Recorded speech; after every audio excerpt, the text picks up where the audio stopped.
Philadelphia. I'm Bruce Buffer. It's time for the Anthony Gorgano Show. Good morning. Good morning, good morning, good morning. Happy Wednesday, hump day to everybody across the Delaware Valley. This is the Anthony Gargano Show. We're presented by TrueMark Financial Credit Union. TrueMark.com/PHLY to find out the credit union difference. All right, last night. Oh, man, what a freaking Rojas! He stinks. Oh, God. That's a bad play. You got to take charge. You got to call it off. I mean, this is stuff that I work with my kids. All right? You got to be able to do that. That was a huge point in the game.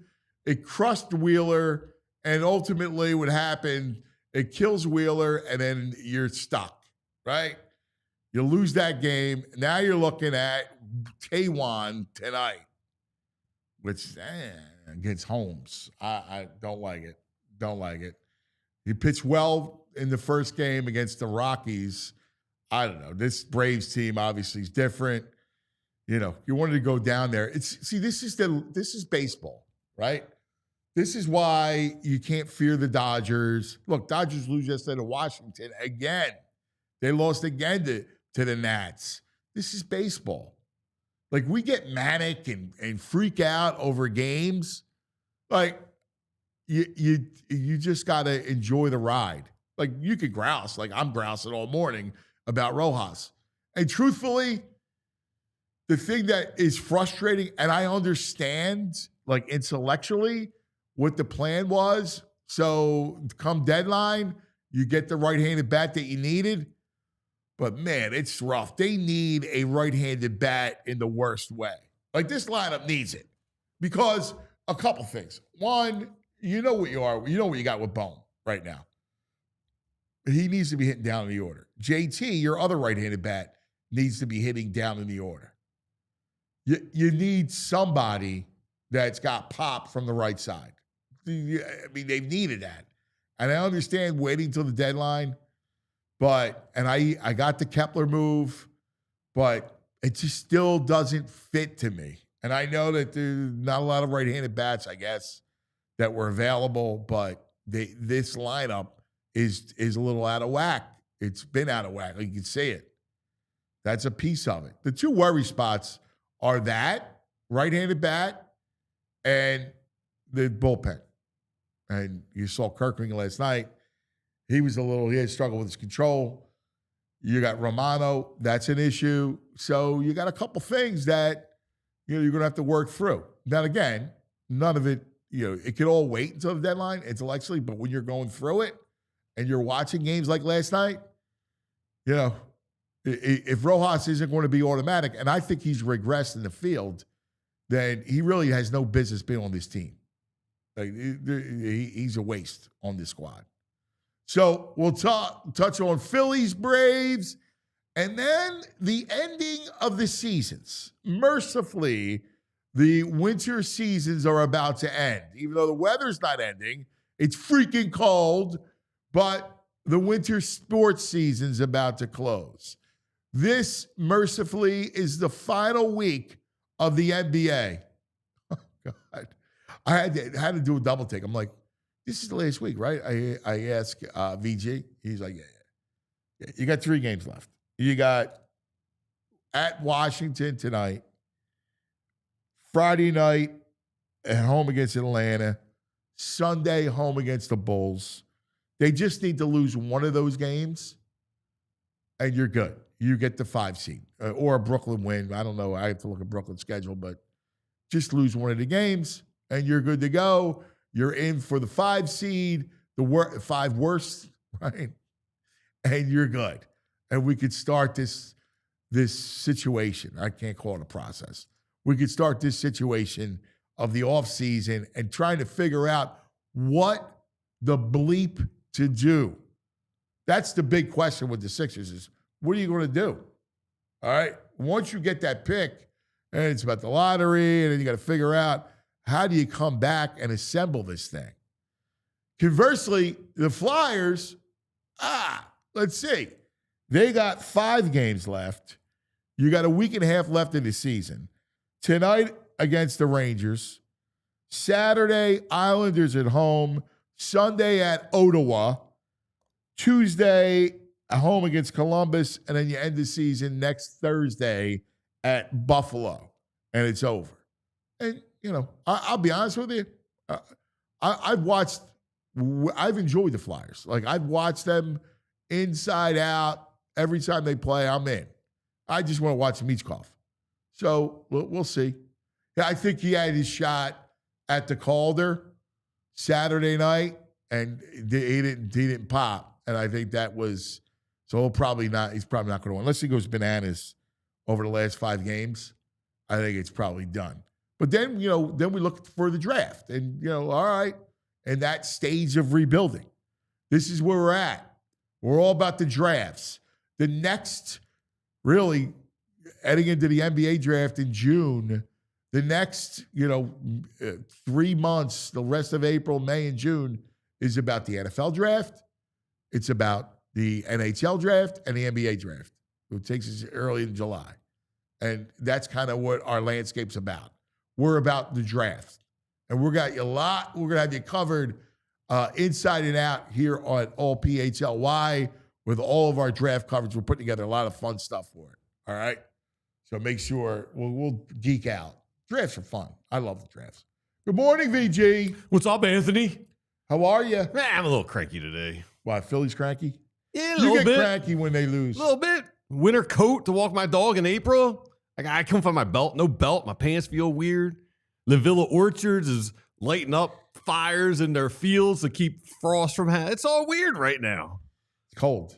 It's way too cold for April. Yeah, it's cold. 25. It feels like 25 out there. Try to be out at Little League baseball. Nah. In the cold. Nah, I choose not to. It's not fun. No. All right? No. Possible. It's out of control right now. Like, the minute you get one off the end of the bat, yeah, and your hand reverberates, that's not fun. You see Tommy Pham in Pittsburgh pulling an all-timer, glove on his throwing hand in the outfield. Yeah. What? Yeah. I can't do that. I don't know how you do it. But Wrigley, you see him really all bundled up. It was 30 degrees at Wrigley Field. Yeah, this is not good. No. Philly's got a bullpen problem. That's my biggest worry. Their bullpen stinks. Yeah. Rojas, he's barely going to play. I don't even know why. I don't even know why he played yesterday. Okay, but here's the thing. Even if he doesn't play, you need a right-handed bat. Yeah, you need a bat. Not like he's got the stick. You like the stickball sticks? That's what he swings with. You're right. No, he's a pencil bat. Yeah. No, but you need a right-handed bat. Like I like Kepler, but I still think Kepler was overdoing it from the left side. What do you mean overdoing? Oh, too much left?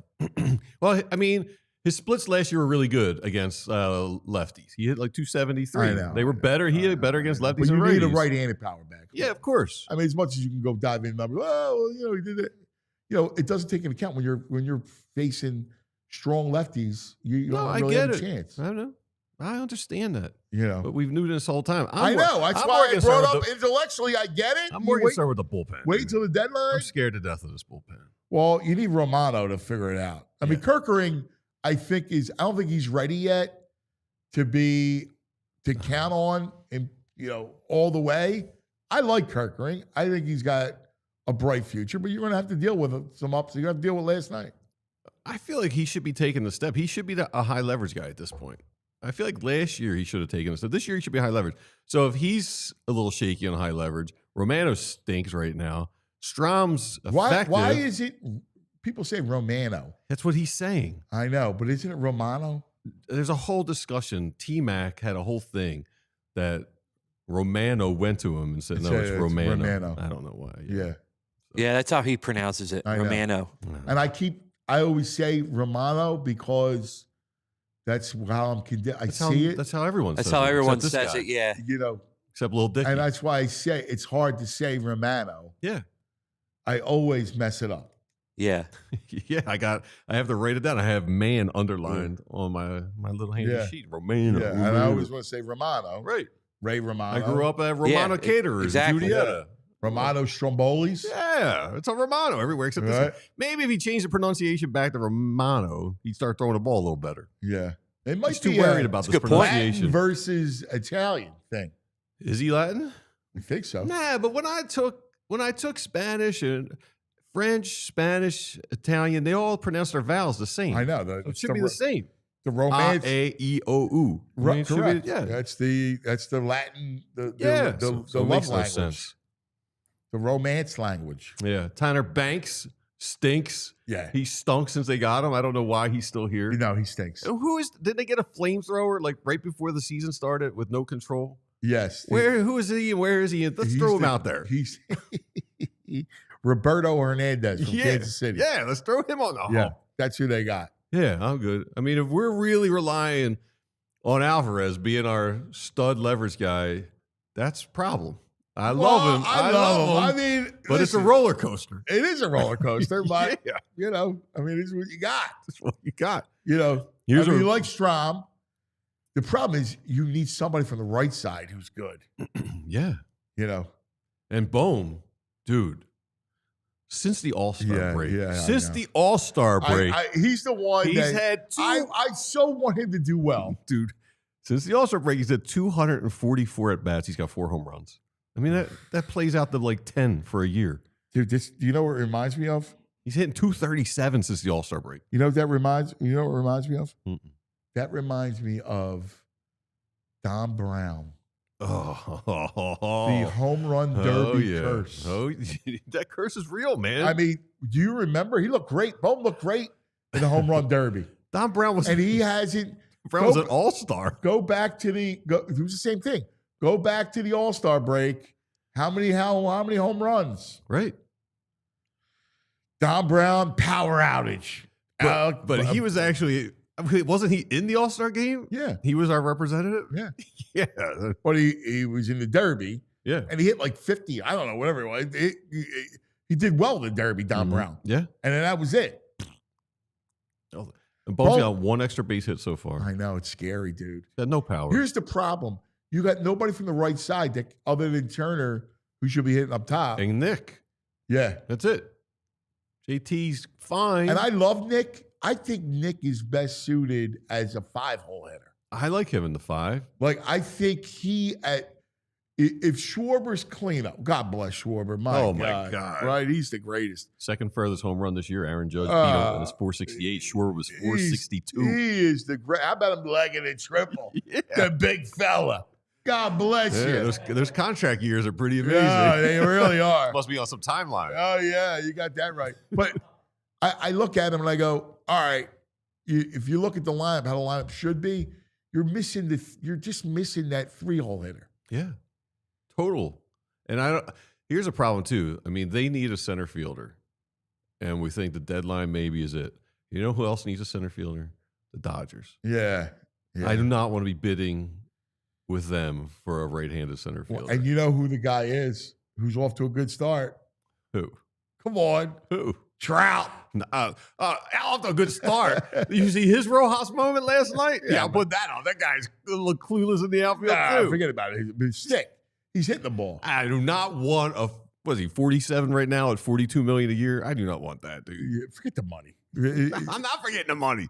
There's not a lot of center fielders. You're not getting any young center fielder. No. Well, you may, depending on how the standings. Why? Who are you going to get?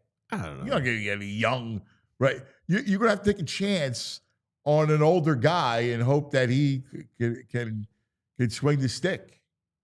Trout. I'd rather get the Pittsburgh guy, Reynolds. I'd go after Reynolds before Trout. Yeah, I can see Reynolds. I can see. I don't even. Is Reynolds right-handed? I don't even know at this point. He's a switch hitter. Yeah. Oh, perfect. I'm in on that. Yeah. We haven't had a great switch hitter for a while. No. Yeah, I like those guys. No. All right, let's go through it. All right.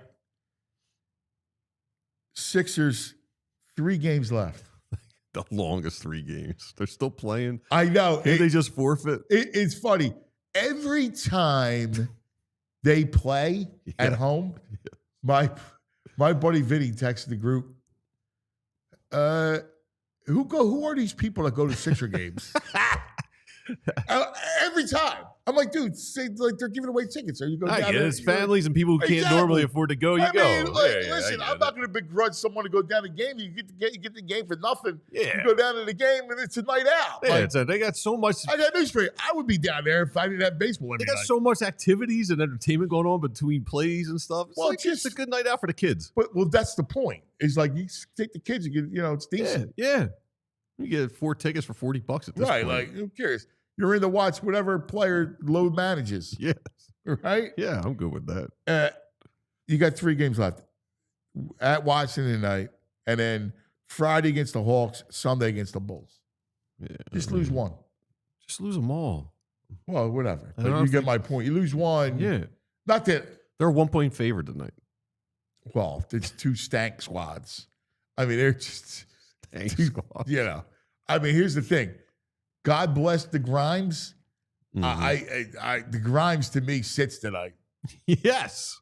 I don't want nothing to do with the Grimes tonight because the Grimes will score 30. Of course he will. Right? Sit Grimes. He's doing his best to screw everything up. Yeah. God bless him. Sit the Grimes and just you got between tonight and the Bulls are horrible. So I don't trust the Bulls game. You got to lose either tonight or Friday. The NBA is a mess. It stinks. I was saying it off of the tournament, how much I got satiated. Thanks, Uncle Frank, because that was exactly the word I needed. That the tournament satiated me in my basketball. Well, I mean, you saw some good competition, good basketball. I mean, good coaching. You know what's nuts is the playoffs are going to begin next week, and are you the Denver fired their coach? 3 games left. They're doing well. Is that nuts? Here's how bad. They fire Malone. Now, our buddy Adam. 47-32. What's that? They're 47-32. Right. They fire their coach. Well, I asked, so Adam Mares, who's a great basketball guy.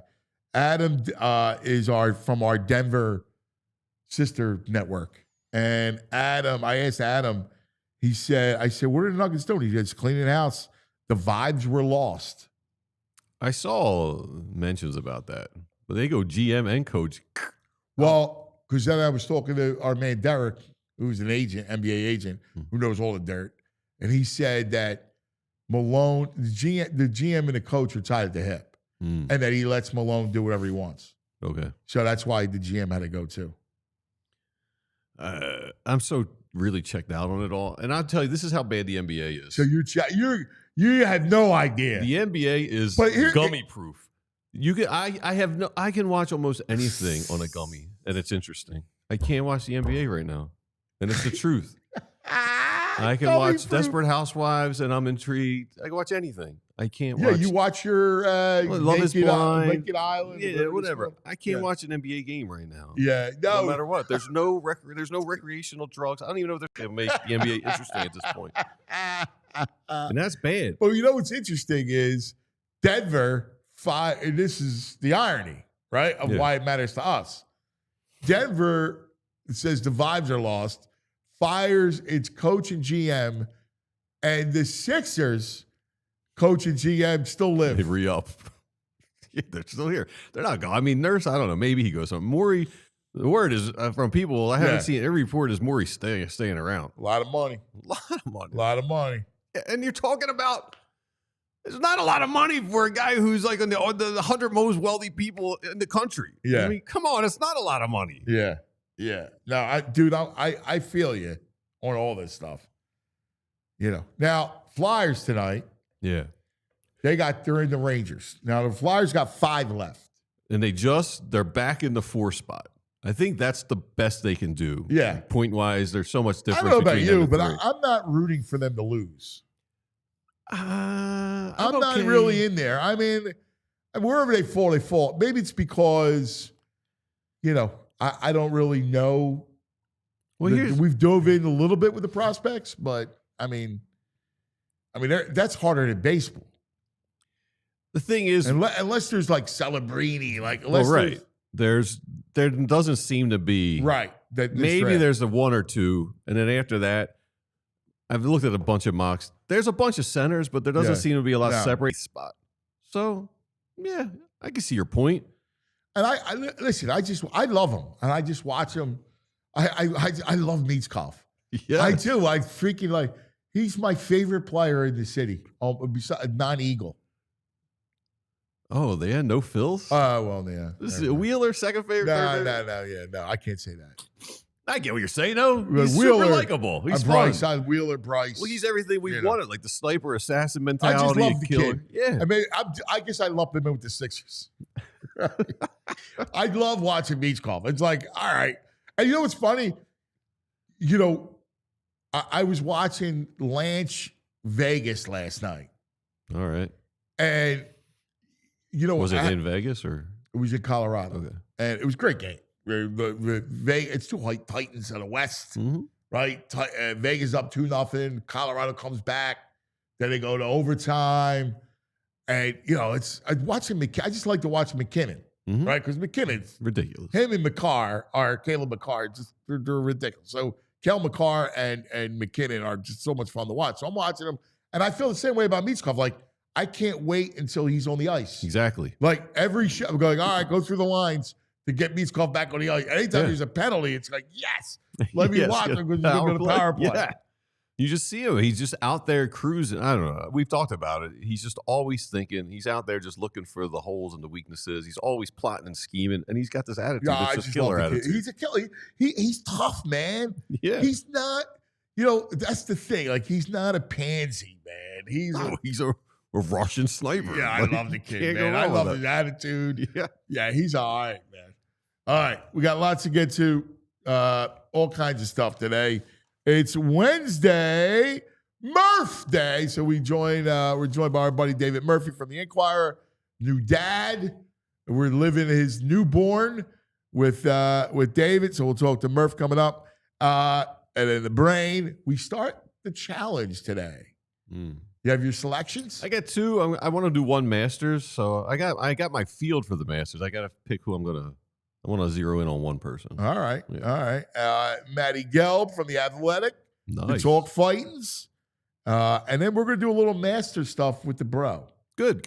All right. We'll do some master stuff with the bro. Have some fun with it. I love betting the Masters. All right. Yeah. Do you? Yeah. Every big golf event, I'll grab 5 guys. Oh, yeah? Yeah. And I'll bet 5 to win and 5 to finish in the top 5. Adberg? Cool. You got Adberg? I love that guy. Right now I'm probably not going to play him. Ooh, might not be a good call. You might want to pick him. Oh, listen, when it comes to soccer and good. golf, Well, I don't know how he is on golf. He's good at soccer. I think he's good at golf. We can see. I got faith in We Frazier. we can all put together our There's foursome. Champions League today, dude. You should come up with your picks. Yeah, I'll get you some picks. I'll give you some picks. Yeah, for sure. I forgot yesterday. Yeah, they were yesterday too. Yeah. Yeah. Arsenal, Real Madrid. We'll put together a foursome. Each put together a foursome. See who does the best in the Masters. I'm down. We'll do that tomorrow. Yeah. Go to that. Whatever. Cool. All right. Lots to get to. Let's talk about some of our friends. Let's talk about Rothman Orthopedics. Yes, Rothman. We tell you about him all the time. All right. Because here's the deal. Let's get back to doing what you love. Pain got you down, right? Like you're nagging, shoulder, back, knee, elbow, all that stuff. You're a weekend warrior just trying to keep up with your kids like me. You know how tough it is when your body doesn't cooperate. And that's where Rothman Orthopedics comes in. All right, so whether it's pain from playing your favorite sport, an old injury, or old age, Rothman's team of experts is here to help with evidence-based care and a mission to restore mobility. They're going to get you back on your feet and back to doing what you love. See, the beautiful thing about Rothman is they got a team for each body part. Hip, knee, spine, shoulder, elbow, foot, ankle, hand, wrist, you name it, all right? They do it all. All right, Rothman proudly serves dozens of communities across Pennsylvania, New Jersey, and Florida, 30-plus convenient offices, urgent care, walk-in centers. All right, they do it all. So if pain's slowing you down, it's time to take action. Head on over to RothmanOrtho.com/PHLY and schedule your appointment today. Rothman Orthopedics, your mobility is their mission. And it's cold here, but It's not Sunny too today. early to start thinking about summer and the sun. It is sunny here. So our friends over at Shady Rays, they're here to help you get in the right frame of mind with their premium polarized sunglasses that won't break your bank. Shady Rays are an independent sunglass company. They offer a world-class product, and it's rated 5 stars by over 300,000 people. Their sunglasses, they come with durable frames. They got crystal clear optics, making them the perfect choice for all your outdoor activities. They got a ton of colors to match whatever outfit you got. If you want colors in your favorite teams, they got the colors that'll match it. And check this out. If your shades ever go missing or they take an unexpected hit, you don't sweat it at all because they have the most insane protection in all of eyewear. Every pair is backed by their lost or broken replacement program. And if you just don't like them, they're not for me. You can exchange for a new pair or return worry-free within 30 days. There's no risk when you shop. Their team's always got your back with fast and personal support. So PHLY viewers and listeners, go to shadyrays.com. You can save 35% off polarized sunglasses with the code PHLY. So over 300,000 people have rated Shady Rays 5 stars. So use the code PHLY today at shadyrays.com. Shady Rays. All right, let's welcome aboard our man, new dad, our buddy, David Murphy, great columnist for the Inquirer. Good morning, David. Good morning, fellas. How are you? How you feeling, buddy? Do me a favor. Scooch over just a little bit. Which way? There you go. Perfect. You're centered nicely. There you go. Looks like you got a new haircut or the hair's all done. You're just looking good today. Yeah, we're trying to get our life back in order here. Nice. Give us an update. How's the baby? He's going through a little gastrointestinal stress right now. He had a little bit of a skin infection, so he was on antibiotics. So his stomach's churning. So he's getting through it. Yeah, I know. It's a sin, man. They get cranky, and there's nothing you can do. It's the most helpless feeling of it all because you want to give me the pain, Lord, right? Like that's what you want. You want to take away whatever discomfort he's got, but that's what it is. Yeah, I mean, I'm not telling you guys anything you don't know, but it's like at this age they can't give any feedback. Like they barely even recognize you, so you're just kind of like, well, their eyes aren't even focused; they hear you. Yeah, like you can't like rationalize with them. You can't, it just you gotta let them scream, and it's helpless is the best word. It's an experience. But you got 3 years of that, all right? Because they'll start like you could at 3, you start to reason a little bit, but my Anthony used to have these things. We used to call them tizzers, and he would go on a tizzer, and it would just be screaming at the top of his lungs, right, dude? And you're just going, I don't know what to do, man. And like, I come on, buddy. You try everything, and none of it works. You just got to deal with it. It's like at some point I just stand there looking at Rebecca like, what do I do? What do I do? He's wriggling. I can't even hold him. So yeah. The good thing is he calms down quick, and he's doing all right. He's the baby, have you done the car seat in the car? Like he's a little young, but at some point, I used to put him on the washer and the vibration he liked. I would bring him in a car, drive him around. He liked that. I used to drive around South Philly all night, like with him in the car, and he'd fall asleep. Or the swing is always a key thing. Yeah. Well, so he's like, he's only 2 weeks old, so we're not even at a point where he can like sit in a swing yet. Yeah. But he does love the car seat. Yeah. And it has not gotten to a point yet where I've gone out of my way to bring him in the car and drive him around. But it's good to know that. Yeah, that's like 6 months away from that. You're like 6 months away. Now he's still a puddle. So 6 months you'll be doing that. Yeah, that's a tough thing. Is he can't, it's just like a, lump right now. They can't, you're trying to support his head, and it's so it's been good. It was a little rough night last night, but he actually slept pretty well the 2 nights before that. So we're getting there. I hear you, buddy. All right, did you get a chance to see the Phillies? I did. Talk about wanting to make you scream, huh? Oh, Rojas, dude. The one thing you Ugh. can't do is flub that ball. That's the Yep. you're only out there for that. All right. You can't flub that. And it killed the game. Yeah, and I mean, especially with, and that's always it's always been my thing with Rojas. I've been trying to get him off this roster for a year and a half now, and it's nothing against him, and I totally get why the Phillies like him. The idea of him makes total sense, but here the problem in baseball is the idea only works, 50% of the time because of the bounce of the ball and the odds and look, if you're telling me Rojas could bunt his way on base and steal a base every time and he makes every play in the outfield, then yeah, he's worth a spot on the roster. But the reality is we've seen it, as good as a defender as he is, you know, you got to make every single one of your chances in center field to make yourself worth it if you're not going to hit higher than, your weight. Yeah. And he just doesn't do it, he just needs to be so above and beyond as a fielder and as a base runner, that I just don't think he can't reach that bar and make his bat worth it. All right. So put in order your concerns of your worry concerns. All right. Bullpen, right-handed bat, center field, and Bohm. Well, I'll throw Kirkering in there too to make it, I think the bullpen is always going to be number one. Because Romano.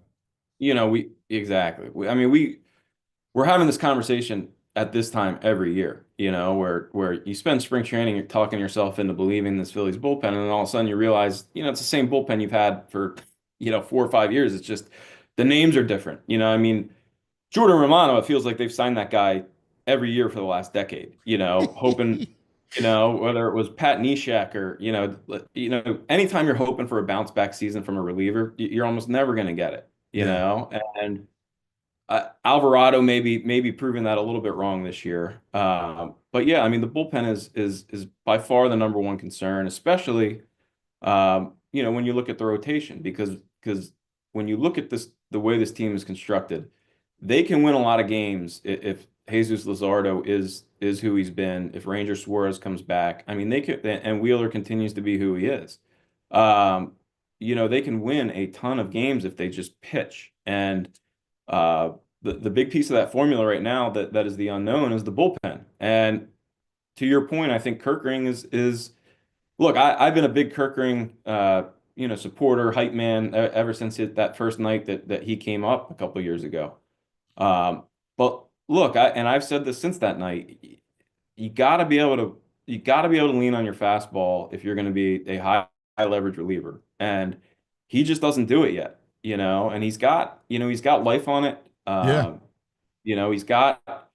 He's not horrible with his command. He just doesn't throw it a ton, and he really pitches off that whatever he calls it, sweeper, slider, cutter, and it just doesn't. It just doesn't work. It's kind of excruciating to watch at times, and I know the numbers have been great. I'm not taking anything away from that, but I will go to my grave believing that, you need to have a mid to high 90s fastball that you throw 50, 60% of the time, in order to dominate in this league. And when you look at the great bullpens, that's just what they have. They have guys with crispy fastballs that pound it, and it's great to have a swing and miss pitch, but you just got to be able to get up there and throw strikes at times and keep the game moving and force guys to swing the bat.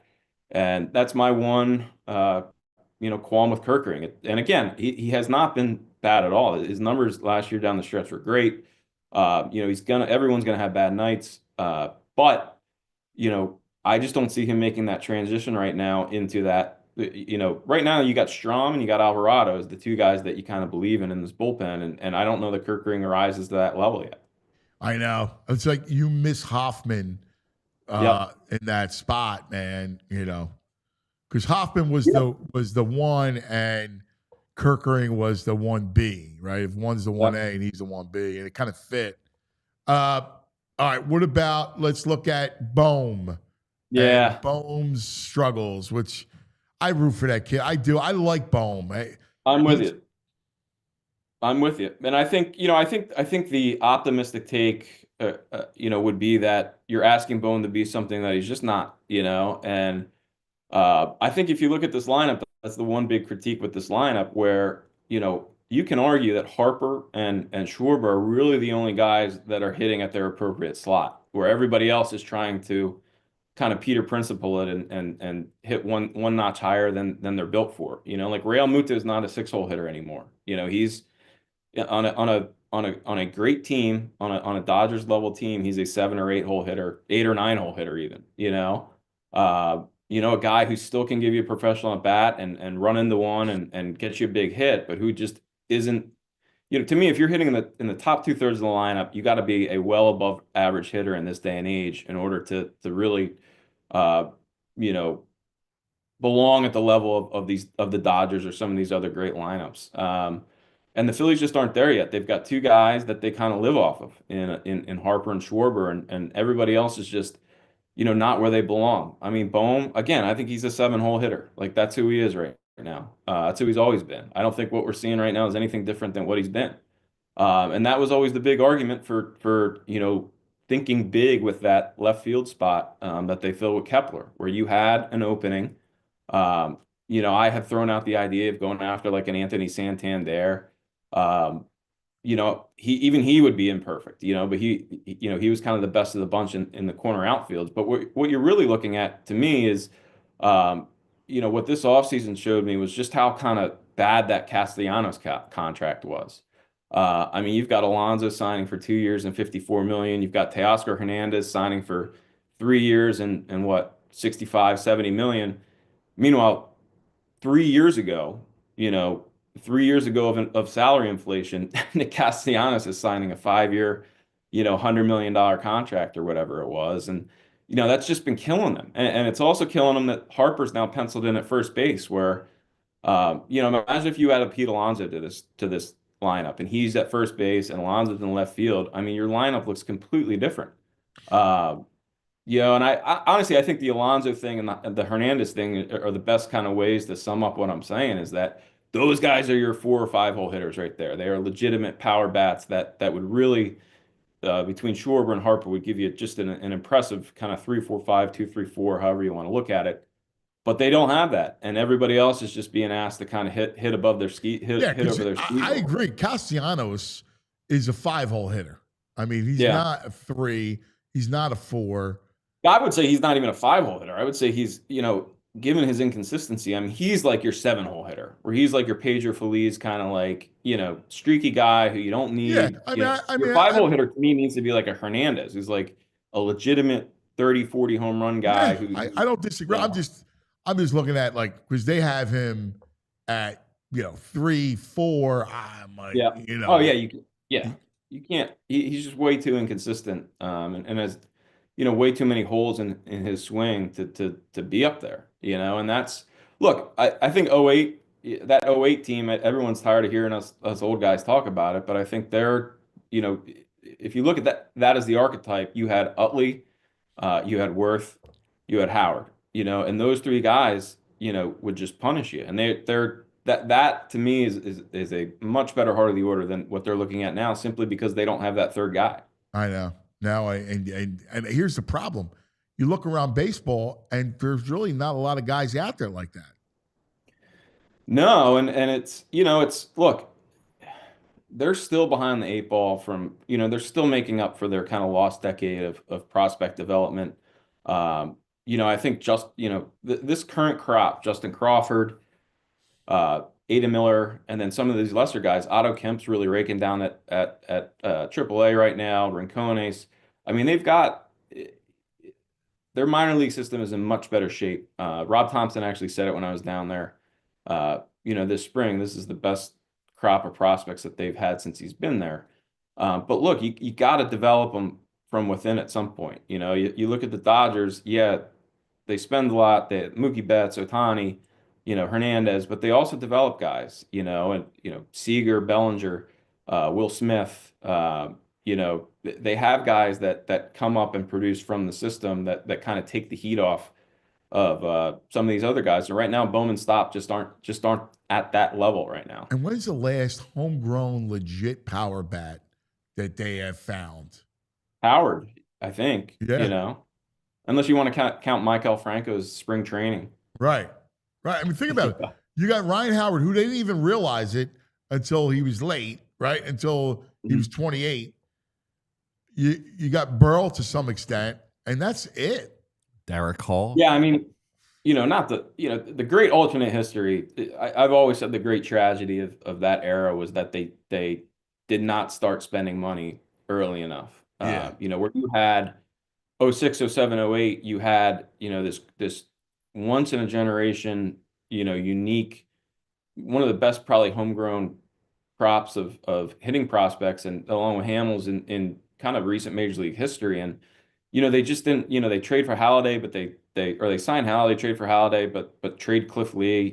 If they had just poured money into pitching, in 06 and 07, and henceforth, I mean, they could have had a Dodgers type run, but they just, they still had that small market mentality by the time these guys came up, and yeah, like you said, they waited too long. It was really just, they just didn't get the timing right. Yep. All right. Last thing, switching subjects. Here's the philosophical question for you of the day. Mm-hmm. How do you watch the Sixers? Like if you were forced to watch a full game of the Sixers from start to finish, how would you approach it without using mind-altering gummies? And we found out that they don't work anyway, right? Yeah, Sixers are impervious to the gummy effect. No, I think it's a great question. I think what you'd have to do is you walk to the freezer and you get a big bucket of ice. Okay. And then you walk to the bar and you get a big bottle of whiskey. Okay. Then you sit in your recliner and then you just keep pouring, and if you have to watch, you keep your eyes on the TV, but as long as you got that glass of whiskey in your hand, I think that's the only way. And at some point it'll knock you out. So that's the goal. Well, I mean, if the Sixers don't do it first, right. Right. I don't know. It's I don't watch them right now. I haven't, and I follow the guys on Twitter that are still around the team, and God bless them. It takes a lot to talk yourself into any sort of excitement on a night-to-night basis. And anytime Quentin Grimes is going off, or Justin Edwards, it's like, yeah.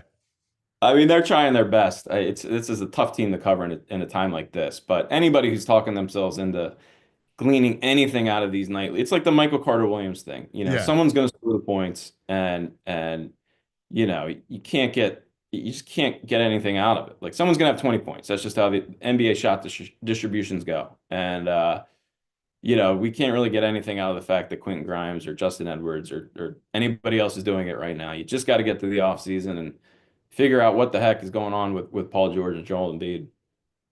There you go. Hey, David, can I ask you, when you go to the whiskey bottle, what's your whiskey of choice? Do you have a style or a brand that you like? Great question. So I'm a big rye guy right now. Bourbon has gotten a little too sweet for me. So I'm a rye Manhattan, Knob Creek rye, Manhattan on the rocks is kind of my go-to drink. I wouldn't say I'm a huge, whiskey connoisseur, but Michter's, I like Michter's a lot. I don't know if you're a whiskey guy. Yeah, I'm a whiskey guy. High Noon's got a really good double rye. If you hadn't had that, it's reasonably priced. High Noon? Yeah, it's a really long bottle that stands out. But their double rye is nice. Like the hard vodka High Noon, that company? I don't know. I don't. The seltzer? The seltzer? No, I don't think it's High Noon is a seltzer, right? No, High West. High West. All right. Yeah, High West. Yeah, High makes West. sense now. Yeah. I'll have to check it out. $40 a bottle. It's decent. Next time I watch the Sixers, that'll be my there you go. hoping. High West, baby. Yeah. Let's just go. High West. Raise your glasses and ring the bell. 10-9-8. Play 10-9-8. Yeah. Play the song. Let's get drunk. We got to get a new song for them. All right, new song. Yeah, I'm with you. As the man who coined "Play the Song," you got to play something else, man. I'm with you. My brother, God bless the baby. Always great. We'll talk to you next week. Absolutely. See ya. See you, pal. David Murphy. He's a great dude. I'm not the biggest whiskey guy. No? I went through like a Scotch, then I got into some bourbons. Yeah.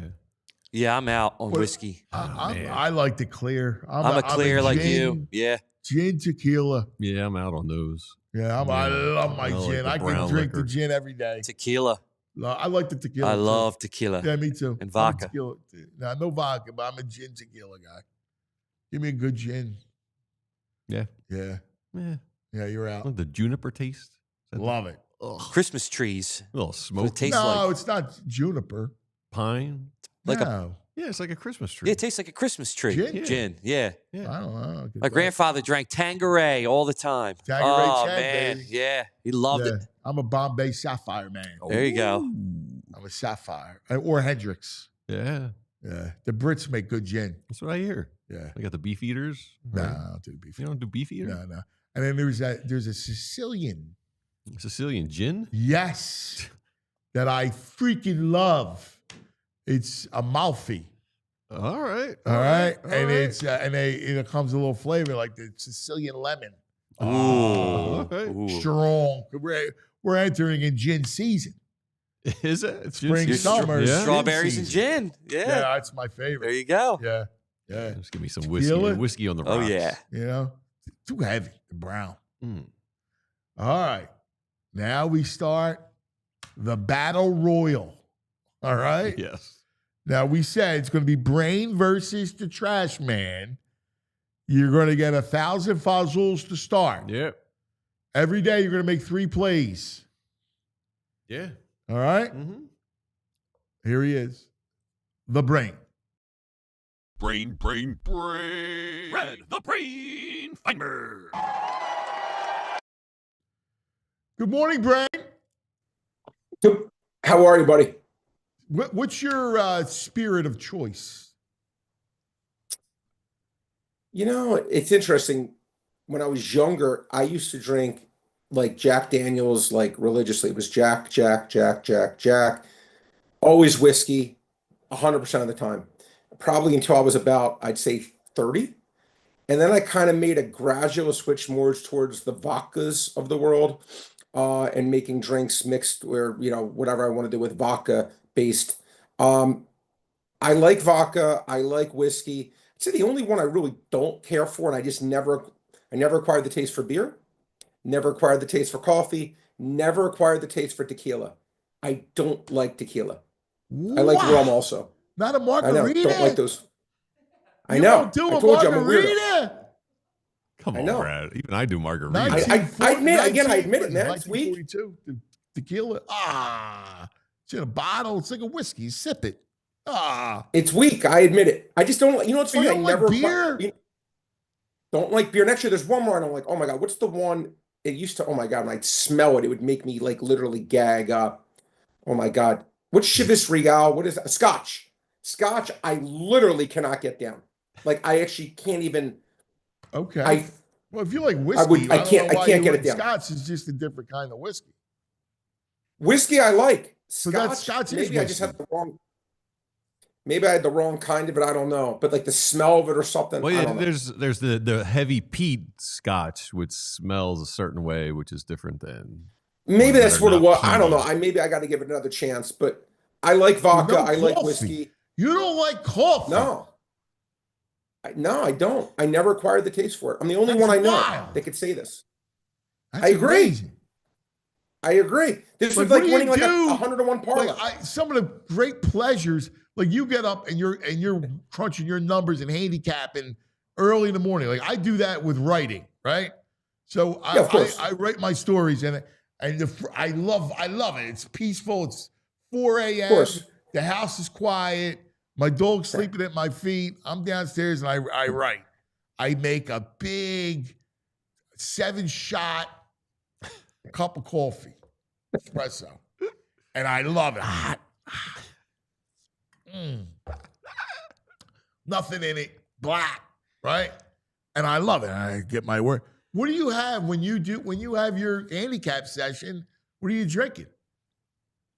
I mean, well, I'm not drinking it. I mean, well, it's funny. Like my drinks that I would like actually enjoy. Like while you're at work, I love- like you know, like I don't know. Don't you have Like I need coffee. You know, usually, look, I'm usually just working. I'm not even doing. I'm just work. But if I did, I like iced tea. Right. I like Coke Zeros. Yeah, see, there is a soft drink. There is a soft drink thing that people use the soft drink in place of the coffee. Yeah, yeah, yeah. I mean, it's not that I don't like caffeine because I love soda. I love that. I love soda. Soda's a big weakness. That makes sense. All right, yeah. You know, but I never, Anthony. I don't know why. Like my son, of course, he loves coffee. He freaking was drinking coffee. When he was 8 years old. Yeah, he was drinking the iced coffees. He loved it. So I don't know why. Coffee, tequila. I don't know. Now beer, I can't get down either. You can't get it. I don't understand how anyone likes the taste of beer. Really? I hate it. I think beer is the worst tasting thing ever invented. Wow. The worst. The worst. Nice cold beer. Oh, it could be warm. It could be cold. One of life's great pleasures. Listen, I always say, listen, you know what's interesting? It's actually interesting in life. Listen to me on this. If you were ever to go out, and I've learned this in life, it's how human beings are. When I would go out with people, it still happens. And you were to say, you go to a nice restaurant and like, try this delicacy, whatever it is. And you're like, if I don't like fish, they're like, what do you mean? Try it. You'll like it. They take it like umbrage. You don't like something that you like. They get upset. No, you're right. Passionate. You're right. You're right about that. But people take you're right. And listen, everybody's tastes are different. So, God bless. Yeah, that's what I say. Everyone's tastes are different. Yeah, to me, you don't judge. Like, it is what it is. I find it interesting, like abnormal that you don't like beer. Oh, it is. No, I have the most abnormal. Look, everyone, I admit everything in life. I have the most abnormal, embarrassing palate of any grown adult in America or in the world. Forget America. I'll put it this way. If I get taken to you give me a choice of, you take me, Anthony, you're like, Brad, I got the nicest, most high-class restaurant in the world. You'll love it. They have whatever fancy delicacies you're going to give me. And if you take me to like Chicky and Pete's versus that, and I get my cheesesteak and pizza, whatever, I'm taking the Chicky and Pete's or the French fries and the pizzas and the cheesesteaks over any meal you want to give me. He's trying to convince us he's a common man. He hangs out and dines with us. No. Come on. I've seen his Instagram feed. He's a caviar guy. No. I've seen his Instagram story. Yeah, right. He's not doing that. I'll make you guys laugh. One of my buddies, because I was bitching about how the stock market's tanking, so I'm like been crying like crazy about it. And my guy goes, oh my God. He goes, he texts me and my brother. He goes, yeah, I guess Brad may have to now stay at a 4-star resort, not a 5-star resort when he goes away. Exactly. I see his lifestyle. Yeah. He's Robin Leach. I'm not Robin Leach. Caviar. Nowhere near that. Lifestyles of the rich and famous. No, I'm neither rich nor famous, but he did make me laugh with that. But no, when it comes to eating, you can't ask me anything because I don't have a good. I admit it. Like you guys could probably analyze good foods, and you would eat a lot of different foods. For me, I'm eating my palate is limited, unfortunately, and I just like the basics, like steak, pizza, chicken, pasta, like nothing. But I don't eat like fish. I don't know. I mean, I'm not a. At all? No, that's what I'm saying. I'm still blown away by it. I know. It's horrible, man. I'm telling you, it's horrible. I'm not proud of this. He either lives in Florida by the beach or in New Jersey by the beach, and you do no seafood. I don't eat lobster. Again, it's horrible stuff. I wish I was better with it. I do. What happened to you as a child? Were you forced to eat it? What happened? Well, it's actually funny you should say that. Yes, I was. Huh. And I couldn't, and I would choke and I would gag trying to eat it. And then my mom, she's like, honey, she started putting cornflakes on the fish so I could eat coat it with cornflakes cereal. And I was able to get it down for probably, there's a few things you remember as a kid. I was able to start getting it down for a little bit, but then I started getting really sick again. Okay. Were you a big cornflakes fan, I guess? Oh, cereals, VG. Let me tell you something. Again, you don't know this about me, or maybe you do. I don't know. I'm someone when I get a box of cereal, I'm talking not the big box. I finished the big box. I finished the entire box. In one sitting? That's my serving. Really? The entire sitting. That's my serving. A box. That's my serving. Like, what's the serving's 12? You're I crossed off Tony the 2 the and it Tiger, just man? says servings 1. What's that? You're a Frosted Flakes guy? Love Frosted Flakes. I could eat cereals. You could, again, that's there. I know what things I could go against Joey Chestnut in. That's like another thing. Cereals, I'm an animal. An absolute animal in cereal. Fruity Pebbles? I could devour it. What's your top 3 cereals? Well, in terms of consuming in volume, well, taste, I love Cinnamon Toast Crunch. I love Cinnamon Toast Crunch. Okay. That's probably my favorite. I do love Frosted Flakes. I do love, I used to love Sugar Smacks or Honey Smacks, if you remember them. Oh, yeah, they're strong. I like them. I like Sugar Corn Pops. I like Apple Jacks. I like Corn Fruit Pops, Loops. Apple Jacks. Oh, I'm looking at his taste. Yeah. I like Corn Checks, Corn Flakes. You do Golden Grams? Love Golden Grams. Those are good. Mm-hmm. Underrated. I used to love Product 19. Again, I like sugar cereals and regular too. Rice Krispies. You can give me any of it. I love them all. Huh. I could. Lucky Charms. I mean, Cocoa. Honey Bunches of Cocoa Oats. Krispies. I don't think I've had a bowl of cereal since I was 14 years old. Oh, it's a great late night. It's a great nighttime snack. Oh yeah, dude. I'll do. People look at it. I would just think. I would eat like a snack. I just put it in my mouth, and then the whole box is gone. When you were a kid, did you put sugar on your Frosted Flakes? Yes. And you get that sugar on the bottom of the bowl with the milk? Oh, so good. Yeah, I did that. And then I would also, when my mom would like not get me the Frosted Flakes because they were bad for me, I'd get the Corn Flakes. And you know what I do, VG? What I do? Yeah, put a ton of sugar on it. Mm-hmm. Mom, I hope you're not watching. Said the brain's going to live on Greenhouse Pizza. I love Greenhouse Pizza. Yeah. Again, that's actually correct. Yeah. What is Who Greenhouse? said that? Toots said that. What's a greenhouse down where he lives? In Margate. Oh. Yeah. And they put pizzas there. Accurate comment. But brain will live on Greenhouse Pizza. And like you know Dino's subs? Yes. Yes. Yeah. Like the White House sub, like that kind of stuff. Oh man. Again, if you want to with stuff like that, I eat like the common man, VG. I will tell you that. In terms of eating, You eat like the common the kid. most. Yeah, kind of. Common kid. Like You're exactly right. Not chicken man. collar. You're exactly right. Pizza and cereal kind of kid as My shit. son- Cereal, pizza, and chicken fingers. I gotta tell you something. My brother had his bar mitzvah for his kid last year, and it was all like chicken and pizza, like it was like cheesesteak, whatever. And my mom was like, "Oh, can't eat here. What am I gonna do?" And I'm like, "Huh, this is amazing." It's a true story. My mom didn't eat. Anyway. That's great. That's great. Oh my God. By the way, have you been to Saltwater Margate Pizza? Of course. Man, stop it. Okay. That's where I live, dude. Yeah. What's I wrong with know. you? That's what I'm saying. I know the guy there. Tell him. It's incredible. Yeah. By Tell the him way, you're a friend of mine. That is a very, very good pizza. They're great kids. It's a great pizza. Great guys. Different kind of pizza. You know, there's people. I like thin pizza, but this is more of a thicker, but it's really good. They're my boys. Really good. Yeah, I know them, so I know them well. I'll tell them you say hello. Really good pizza. All right, Really good we got to get down to this. I got 4 of them. Does it have to be 3? I got to see who I'm eliminating. No, you can play. Minimum is 3. Okay, fine. All right, Okay, minimum is 3. let's do it. All right, first installment. All right, you got honors, brain. What's your selection? Now, am I going one at a time or all 4 at a time? One at a time. Okay, we're going to start off with NBA. We're going to go Keegan Murray, Sacramento Kings, using the Parks lines. Over 4.5 rebounds, minus 139. Okay. Why do I like it? 56 and 18 to that over, averaging 6.5 rebounds. Averaging 6.5. They made it 4.5. What's your unit? Take my chances. What's your unit? Oh, I'm risking. I guess I'll do 250. I'm going to do 250. No, again. So wait, I have $1,000 risk. So I guess risk 250. Yeah. So I guess risk 2. I'm going to risk 250 on all 4. Okay. All right. Perfect. VG.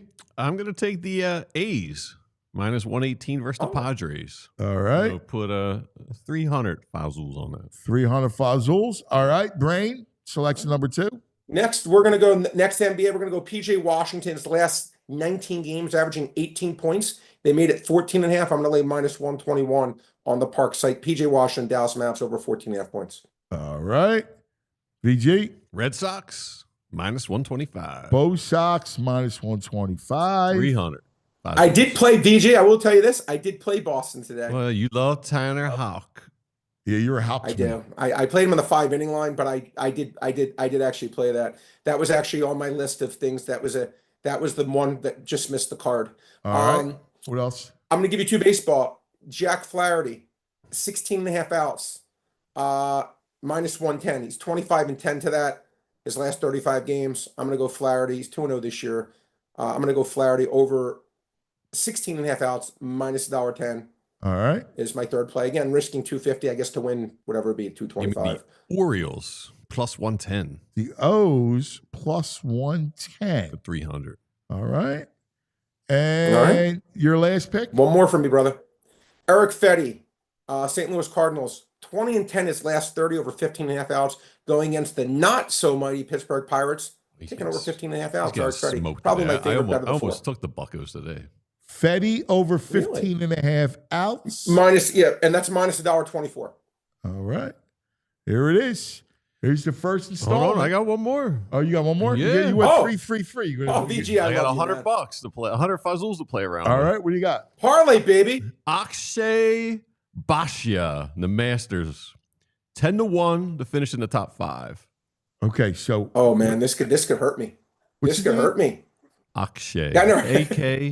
Right. AKSHAY. Right. Last name's Bhatia. BAT. Oh, TTI. No, it's BH. Anthony, we're gonna have to. TIA. You have to make a note on Monday to grade this on Monday, because that's not going to be graded tomorrow. That's You got to make a note somewhere if you can. Top 5. What's the plus? Plus 1,000. Plus 1,000. All right. That's a trash man special there. Got to dig around a little bit. All right. He came out of that was good. I like All that. right. No one had that. I got to ask you, anything else that you have plays wise and anything for the Masters for tomorrow? Plays wise, I told you I actually did play Boston 5-inning line. I did bet the lines moved a little bit, so I'm not necessarily going to recommend now, but I did bet the Reds plus a half run, like $1.16. I think I laid earlier.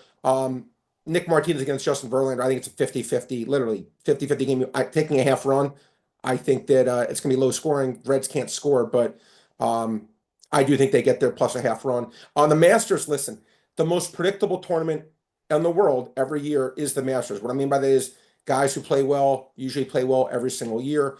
My only advice to people is this. If you like the Masters, just do what VG just said. I would bet the top 10s, the top 20s, head-to-head matchups. If you're just gun-ho set of, I got to pick a winner, I can guarantee this. I don't care who you are, you're not going to win long-term. Picking a winner is too hard. The hold is too strong. I would not go that way. I would do matchups. I would do top 10s, top 20s, top Anybody 30s. you like in the top 10? Well, again, I think the good golf. I mean, I think the players who usually play well there will continue to play well. Yeah, Scotty Scheffler should play well. I mean, I like look, and Morikawa to me is in great form right now. I would have no problem taking guys like that to come in the top 10 because I actually think they will come in the top 10. Now, will they win? Probably not. Will they come in the top 10? Probably. I don't need to be a hero. Let me just make my profit and get out of Dodge. All right, there it is. Brain, great stuff, my man. We'll see how you guys do. The first installment of this great contest. Yeah. Trash Man v. Brain. Feel good.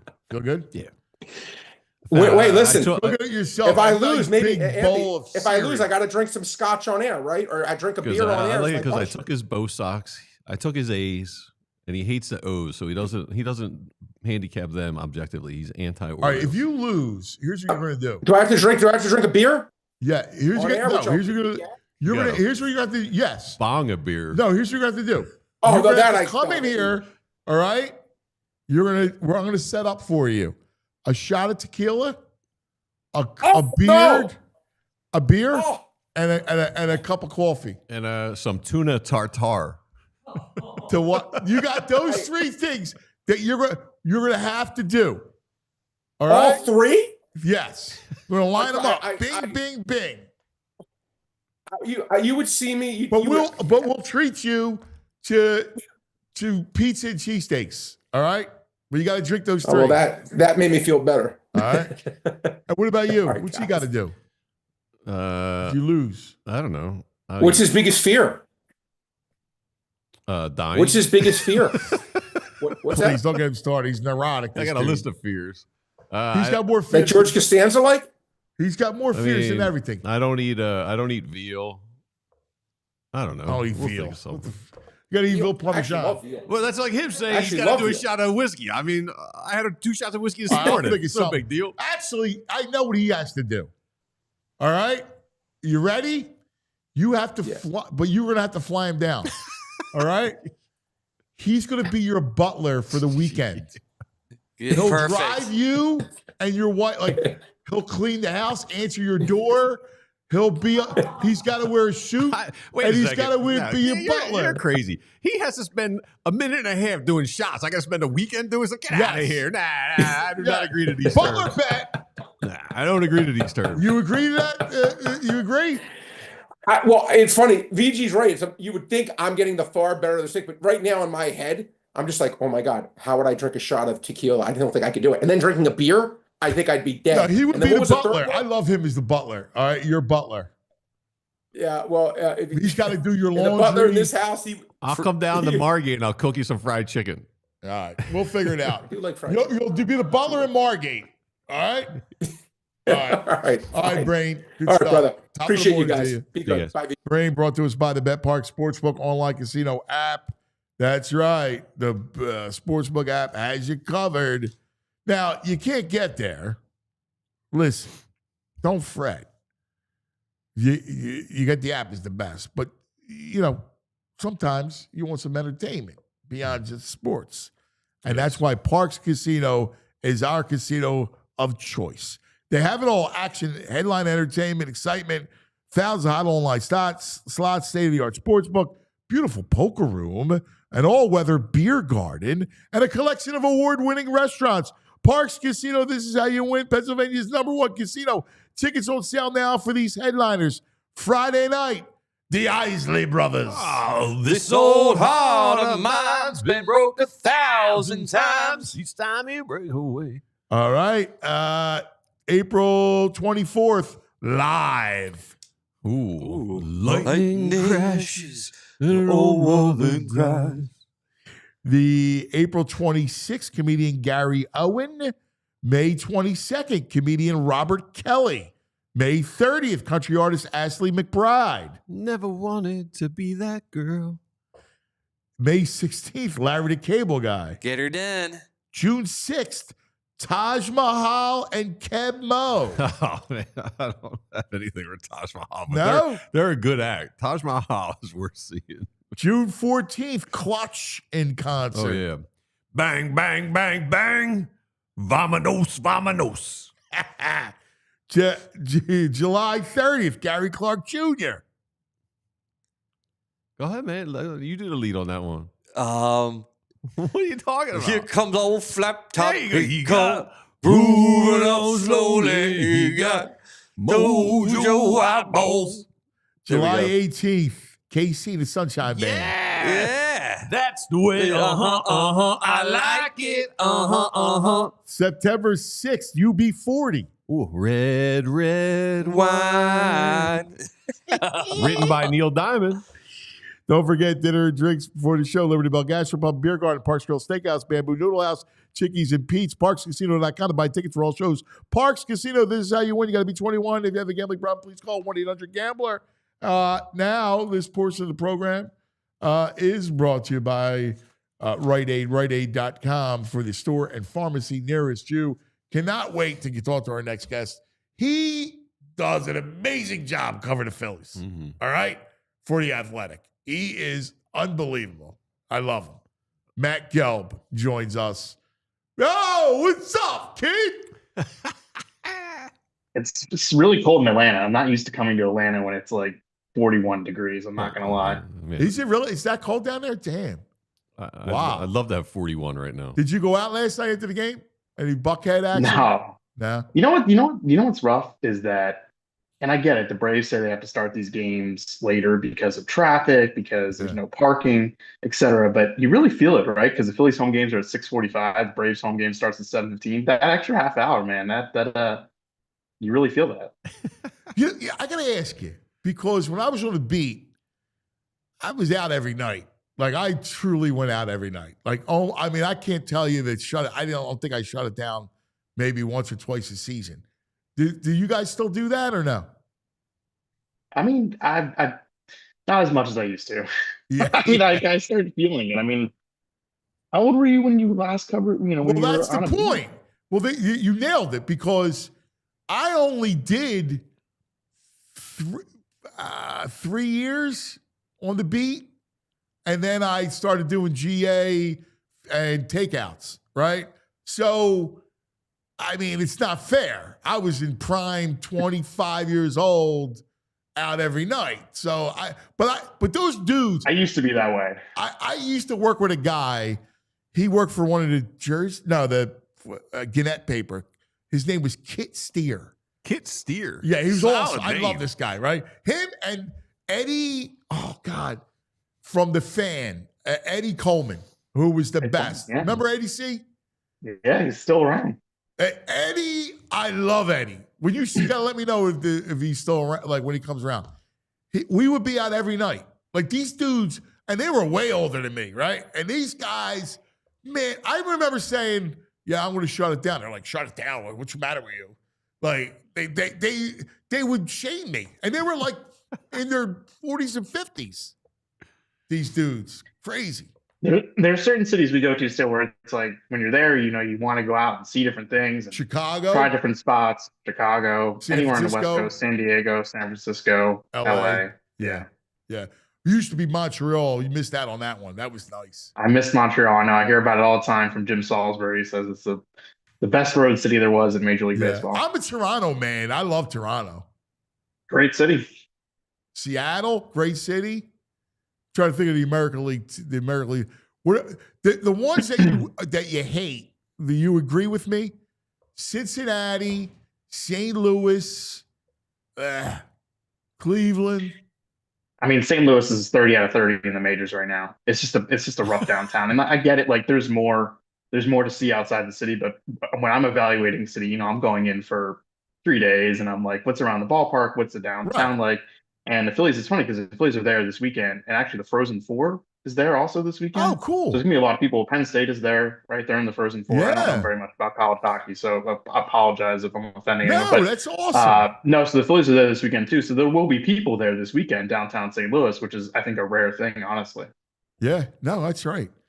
All right, brother, let's get to it. Oof. What worries you most? All right, the lack of right-handed bat and pop the right side, or, which I'm sure it is, the bullpen. Yeah, it's a bullpen for me right now. I think there's a lot of questions. I mean, I wouldn't even, you know, Matt Strom came in last night. I actually think Strom's last two have been really good. They've been much better. And he says he's just kind of gotten over, you know, mechanical thing or even just missing time in spring training. You know, he came in with the bases loaded last night, trying to clean up Wheeler's mess there and, you know, gives up one run, but I mean, it could have been way worse. And then Kirkering comes in and, you know, walks the leadoff hitter. And like, you just can't do that. And, you know, we just haven't seen the kind of pristine command, I think, from some of these guys. And now there's a lot more pressure on Kirkering, right? Because, you know, he's the kind of the top righty in this bullpen, you know, now that Jordan Romano is dealing with whatever he's dealing with. And they claim that he is healthy. I mean, they're very steadfast in this, that he is not hurt, that they're trying to figure it out. I suspect that his next outing will not be, you know, in a very tight, tense late game situation. I think they're going to try to get him a softer spot just to see if he can look better. I mean, it's not even the number, you know, it's not even like the results that bother you. It's the stuff. I mean, like the fact that he's throwing 93, 94, I mean, he's a two-pitch guy and like he's just not going to be able to live at that velocity. So yeah, I mean, I think there's some bullpen concerns, and you know, you replaced Jeff Hoffman, your most reliable guy, with Jordan Romano, and you did that because you didn't want to do a 3-year deal with Hoffman, and I understand that, but Romano needs to be a guy for you, and so now, you know, we're kind of looking at these other righties, Joe Ross, Jose Ruiz, are these guys like, you know, trusted late inning guys? Probably not. So I think the bullpen situation 2 weeks into the year, I guess, is the thing that pops up the most. But then I don't know, they're 7-3, and like I'm like looking around the league right now, and it's just I don't know. I mean, we like to overreact and you know, to things 10 games in the season. We're not even 2 weeks in the season yet, and I don't know. Like everyone's like, oh, the Phillies are chasing less. I'm like, Yeah, I mean they are, but I mean there was probably a 10-game stretch last year in which they chased even less than this. I mean, so Right. that's the thing is like these 10 games stretches, you can be fooled by it. So I think, Yes. let's see what happens. But I think in the first 10 games, yeah, for sure. The bullpen is the thing that sticks out. Is Hernandez? It's like, can you salvage him? I mean, he can throw hard. I doubt. I mean, he's only pitched once for them, right, in the Yeah. first 10 games. And I think the interesting thing that's coming up is that Ranger Suarez is going to start a rehab assignment tomorrow in Clearwater. He's probably going to make 2 or 3 starts in the minors, and then he's coming back. And so then it's like, okay, what are we doing here? Like Taijuan Walker, had a good first one. Let's see what he does tonight against the Braves. It's a much bigger test. Let's say Walker keeps pitching well. Like, does Ranger go into the bullpen? Like, I don't think so. But do they go to a 6-man rotation? I don't think so. So I don't know. I mean, it's just there are some interesting decisions that will come to head later this month, and it does.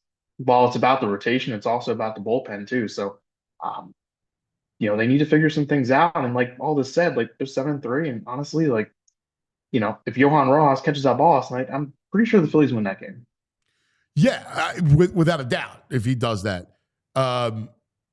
It is the bullpen, and again, it's not about making mountains out of molehills. But when you're watching this thing, there are like your mind always goes to, all right, you got to establish roles, like who your high leverage guys that you can count on are. And right now, I mean, Alvarado, despite the tightrope that you'll always walk, he's the guy you count on the most. Oh yeah, I mean, like just look at that 9th inning he had Sunday against the Dodgers. I mean, he's the top of the lineup, and he made it look easy. And I know people were like scared by the 35 pitch outing he had against the Rockies, and it was not pretty. But then let's not forget like what he did against in the Dodgers against 2 of the best series in the entire sport, Ohtani and Betts, and it was like, I mean, he made it look easy. And Yes. yeah, I mean, naturally, like you're never going to truly know what you're going to get from this guy, but right now, I mean, we're seeing a version of him. I think that is among the better relievers in baseball. I think they'll take that. All right, right-handed bat. Let's look at the power. Let's look at Bohm. I mean, what do you? I mean, it's funny. It reminds me of Don Brown, man. The home run derby, and he hit all those home, and then it was gone. And really, the power since the home run derby for Bohm, it's just not there. I know we're early in the season; it's cold out, but what's your level of concern there? Not really high yet, honestly. Like if you look at some of the stuff, man, like he's hit the ball hard, and like he's hit too many balls on the ground, and Right. like that is a thing that can be corrected. And we've seen him go through stretches like this where I think the concern would be if like the quality, if he's just hitting slow grounders every at bat or flying out weak fly balls. He's not though. Honestly, I think he's actually made some good contact, and that's not going to be reassuring to people because you look at the stat line, it's like and some of the body language is not great. But I'll say this, like I think the one thing that has actually impressed me about Bohm so far is that he's not carried it into the field, which No. like in the past, like this is something that That's a great he point. would wear it, right? And you could tell, and like all of a sudden it's like he makes a mistake in the field, and you're like, wow, was it because he made a mistake, or is it because he's thinking about that last at bat that he failed at? And I haven't seen that. And so like I actually think like he's in a better spot than people think he is. And I know everyone is trying to read into every single thing he does. And that's a tough way to live as a baseball player, like 10 games in this season. So I get it. There are high expectations of this guy, as there should be. I think he's fine. Like I do. And right now, like Kyle Schwarber is hitting, the crap out of the ball, and Nick Castellanos has been awesome for them. But like, are these guys that good? Probably not. Is Alex Bohm this bad? Probably not. So I think somewhere in the middle, I think they're fine with it. And Bryce Harper has not had a good first 10 games of the season. Like, why aren't we talking about that? I mean, it's because we know that Bryce Harper by the end of the year is probably going to be, Bryce Harper and have pretty good numbers. So I get it with Bohm. I get the concern, but I don't know. I'm not there yet. I'm not there yet. It's going to come back to me. I feel you on that. I do. I believe me. I like Bohm. I always root for Bohm. My only concern is they truly do not have that right-handed three. I don't think Castellanos is a 5-hole hitter. He's not a 3-hole hitter. He's not. I don't think he's a 5-hole hitter. I think he's best suited 6'7", as a run producer. I mean, listen, he's got off the hot start, so it's great. But you get my point. I mean, I still worry about that right side. I don't disagree, but I mean, like right now, Castellanos, I mean, since that horrible first month last year, and I know this is not how you do it. You can't just throw out random things, but like if we're going to go back to like since May 1st, outfielders in baseball, like this guy is produced. And I don't know, like, I don't know why he can't be a 4 or 5 hitter in this lineup. I mean, if anything, it might take a little pressure off of Bohm. Like if Castellanos is producing the way he's producing, I actually think that, Trey Turner, while he has not hit the ball hard, has been getting on base and has been creating things at the top of the lineup. He's been on base for Schwarber a couple different times. So, I mean, yeah, Turner and Castellanos, if Bohm is going to be in a little slump here, like those guys have to pick it up. And Castellanos has. Like, I don't know. Like I look at Castellanos and like he is, of course, he's maddening, he's frustrating, like he's never truly going to be the most disciplined guy there is, but I don't know. I mean, like if those guys are on base ahead of him in the order, like I feel like it can be a great spot for him. He likes to hit with runners on base. He likes to hit in the middle of the lineup. Yeah, and so far, like I haven't seen anything to say that he hasn't done that. So I mean, like you let it ride. Like you see, to me, like he's a guy, you let him hit his way out of the middle of the lineup. Like if you put him there and if he keeps going, you do it. And if he doesn't, you move him down. Well, I guess I was just talking about more kind of how he profiles. But you're right. I mean, listen, your point is correct, and he is clutch. The one thing about he's not your 30 home run hitter. No, he's not. Like you're 100% right. And they don't have a right-handed hitting 30 home run hitter right now on this roster. They really don't. And yeah, I mean that is a weakness that they will either have to overcome or get production elsewhere or go get a guy in July. Yeah. But I mean, if we're gonna go back, you can't. Because I'm concerned about Bohm. So if we go back and we're going to say, well, Casty since like May of last year, he's legit. Bohm since the All-Star break of last year has been pretty abysmal. I mean, he's got 4 home runs since the All-Star break last year. He's batting .237. So I think with Bohm, it's larger than just the first 10 games of the season. It's the carryover last season. It's the whole offseason talk about him getting traded. And he's a guy, for me, it looks like his head gets in the way more than anything else with him. And I think you start to see it now. He's looking frustrated out there. So I don't know. I was surprised that you're not. He's got a lot to prove. I mean, like he has a lot to prove. I think. I don't know. I mean, I look at a guy who I think he's been in the right mindset. Like just being around them and being around him. Like I don't see, like, you want your players to be passionate and emotional. Obviously, like you want them to be mature too, but like I think like he cares and like he's very hard on himself, and I know that manifests in some ugly ways sometimes, but I don't know, like I think we just last year, I don't know how there were different things going on last year. I mean, like he clearly was more hurt, I think, than he said he was, than we thought he was. Did that affect the power? I don't know. Was the power affected by the fact that he was in home run derby and ever after that, he didn't have the power stroke? I don't know. I mean, like, I know that he's hit the ball hard so far, and I kind of want to see it play out. And yeah, like, would a hot start help this guy because of all the things you just said, Andrew? Like, because of, the end of last season, the off season, all this stuff, like a hot start, yes, would have really helped this guy. It's 10 games in, hasn't been there. So yeah, he's got something to prove here. He does. Yeah, I feel you. It is funny. You nailed it. We're 10 games into the season, and maybe it's the football brain like that we do, but I think it's more. I think that's what it is. Yeah, because we autopsy everything. We dive deep and pick and prod and everything. And in baseball, you can't 10 games. You can't do that. You don't think? Do you think the reaction in LA is different than them? They've lost 2 straight series now. Do you think we're overreacting more than they are in LA right now? I think it's the football mentality that's permeated the sports fan, period. Right? Like in LA, they're going to do the same thing. Yeah, I mean, like, I think you guys have hit on like some of the bigger ideas. Is like you don't just hand wave everything away. Like, of course, like you want to look at it and you're like, okay, what does this mean for like the rest of the season? And no doubt, like the outfield against lefty pitchers, like there are some concerns there. I mean, I think we saw it. I mean, like they literally played an infielder in left field last night because hits right-handed, and they're like, let's figure this out. And the bullpen, very clearly, like it looks like it can be a weakness on this club. So those are the things that you take away. But I mean, I think some of the other things you take away is that their starting pitching has been really good. I mean, like, my God, yeah. Jesus Luzardo far looks like, wow. Yeah, I mean, looks like a guy. I mean, again, your 2 starts in the season, you're not making huge conclusions. Like if he pitches even like 70 to 80% like this guy for the rest of the year, that trade is a huge steal. Like I think that we can say that very unequivocally. If he pitches even like just a percentage of what he's doing right now, like this for the rest of the year. So I mean, their pitching has been really good, and Wheeler, like you look at the line for Wheeler last year, like, yeah, it wasn't his best. It's like, well, if that ball gets caught, he probably gives up, I don't know what, 2-3 runs, maybe. Like, I think that they have shown more patience, at the plate, and that's what we've been talking about it all off season. Does it mean that they're going to be this patient of a team for the rest of the season? It does not.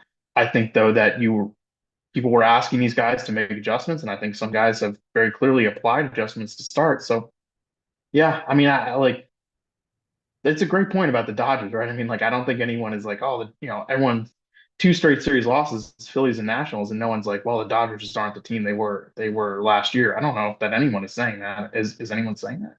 That's not the vibe I get. I think we were a little crazier here in LA. Yeah, well, we are crazy, but that comes from the mentality. Like our mentality is we have a prism of football. We see everything through the prism of football. And I started the show, and intellectually, I go, listen, it made sense for Dombrowski to say, all right, well, I need a right-handed power bat.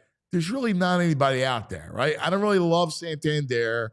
Teoscar goes back. He's one, but he would have been a good one, but I think he was going to LA or Boston. Like that was kind of the, O'Neill was going to Boston. Like you go, all right, well, I'll sit back and wait till the deadline, which is perfectly smart because at the deadline, teams will be out of it. You can go grab a right-handed bat to play the outfield, corner outfielder. I get it. But still, when you're watching it every day, it goes back to the football thing. Mm-hmm. And talking about like keeping with the Dodgers, because I had read that they're going to have to make a move for either second base or center field at some point this season. The Dodgers, wherever they think Edman's a better player, and I don't know if they think he's a better second baseman, but I'm worried about competing with the Dodgers for an outfield bat. There's talk of them hanging out. I think his name is Dalton Rushing, their catching prospect, their number 2 prospect. Do they, with their lineup, do you think they have a preference for a right or left-handed bat for the outfield? The Dodgers? Hard to say. I mean, I think a lot of times trade deadline stuff is totally dependent on injuries that happen between now and July. Yeah. What do you lose between now and July? And how does that affect your trade calculus, right? I mean, so it could be that they lose a guy between now and then. It's like, oh, we need a righty bat to really help this lineup out. And that's like when I'm looking at the Phillies outfield right now, that more than anything, I know they have their sit outfield. Like Thompson's saying, look, I know who my guys are against righty pitchers, right? It's going to be Kepler, Marsh, and Castellanos. I get that. It's less so against lefties. But here's my thing: is like, what happens when if one of those guys gets hurt? Because look, like somebody's going to get hurt. It may only be a 2-week thing, might be a month thing, might be bigger than that. I don't know. Their outfield, like, I mean, it's just not. Yeah, it's not. And that's why nights like last night matter in the bigger picture to me. It's like, okay, this was your, sort of like your B team outfield, and I get why you did it, and it makes sense on paper. And we saw some good things, we saw some bad things. It's like, okay, well, what happens when Kepler goes down for a moment? Like, what are you doing in left field? And then I think that's why, it's important to talk about, the good and the bad, but also like trying to look at it in the bigger picture. And right now, the outfield is such that, I mean, I think there are reasons, especially from the right-handed side, to wonder like what do they do here if they have to, if they're pressed to make a change, or if somebody's ineffective or hurt. Yeah, I that's why I love the way you think about it, because you don't overreact, but you see what happens in front of you and you play it to the big picture, which is really good. Some people would say I'm underreacting, and I appreciate that because I know how passionate exactly people right. are. But No, I appreciate it. I think you're exactly where I appreciate that where you how you look at it. I really do. Tonight, Walker, you mentioned it earlier. What's the film now? Again, it's the Rockies that lineup is woeful, and I didn't think his velo wasn't really there, but he was able to switch speeds, and he had command, and he kept guys off balance. Now, this is a different animal. I'm curious to see how he reacts. I'm curious too, because what made him interesting in the first start was that he just had more options. He had more ways to get guys out. Whereas last year, it was like just close your eyes and hope that the splitter like has some diving action to it. And most of the time it didn't, and it got crushed. He had some different options against the Rockies, and you're right, it was the Rockies, but I don't know. I mean, like, I think he's put just more thoughts in a hitter's head, right? So like the Braves scouting report going into this game is gonna be like, look, this guy's different. This first start showed us that he's got a few, look out for this, look out for that. And it just puts the idea in the hitter's head.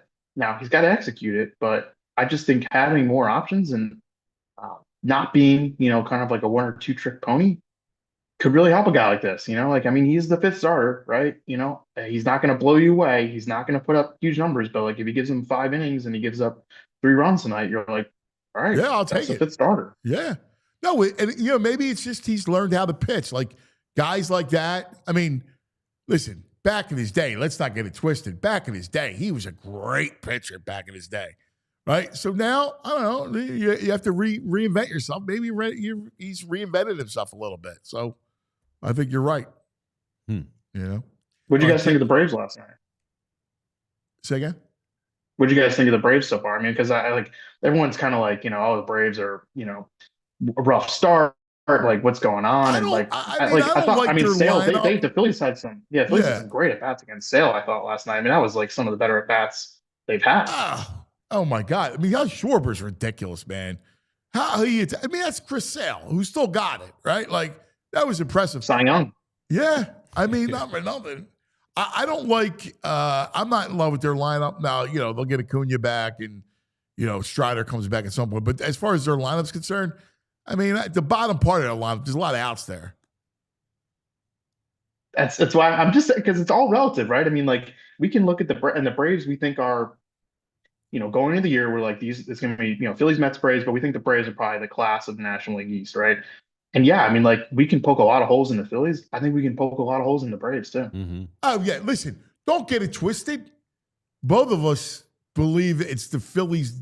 It's the Phillies and the Dodgers all day long, I think, and the Padres. I think it's those 3 teams that are the best teams in the National League, and I think by far, like I think the Phillies are the best team in the NL East by margin. Like I think they're much better than the Braves and the Mets. Yeah, I know. I mean, I don't disagree. And then the Padres go out and Dylan Cease, who is one of their better pitchers, gives up 9 runs to the Sacramento A's last night. So I mean, like I don't know. It's like it's so hard to like know what is what. And there are some things that we can look at and say, hey, like I think this is a good thing going forward. I think this is a concern going forward. And in 10 games, we've seen probably more good things for the Phillies, but certainly some things to be concerned about in the bigger picture. The A's are mashing the ball right now. Well, that ballpark. Everybody, that ballpark. Whenever the weather gets warm, that's going to make Colorado look like the old St. Louis Busch Stadium. It seriously is, and because there's no third deck there. If the wind is going out in the summertime, oh my God! I mean, the ball is just going to absolutely fly. Yeah, fly out. Hey, it's gonna be crazy. Can I ask you about Weston Wilson? How far away do you think he is, and does he come up with to the bigs, and who goes down? Like how they make a spot for him? Good question, because he's a guy who probably would have started, last night, right, against Chris Sale. Like that's why they had him. They wanted him on the roster. He started his rehab assignment last night at Low A Clearwater. So for hitters, you get 20 days maximum on a rehab assignment, and they're going to use those whole 20 days because he didn't get spring training. I mean, remember when he got hurt, they hadn't even started games yet in spring training. So he's barely had any time. They're going to try to use that whole 20-day clock. And, in 20 days, we'll see where they're at. I mean, is Sosa still doing what he's doing? Did somebody else get hurt? If not, like if Sosa's still hitting and everyone else is healthy and doing fine, like they could send Wilson to AAA. Like he has a minor league option left. Maybe they're like, hey, go down, just play every day. but maybe there's a need for him in the majors in 20 days, and they bring him back because he was a guy that they were envisioning, being a part of this thing before he got hurt. I like it.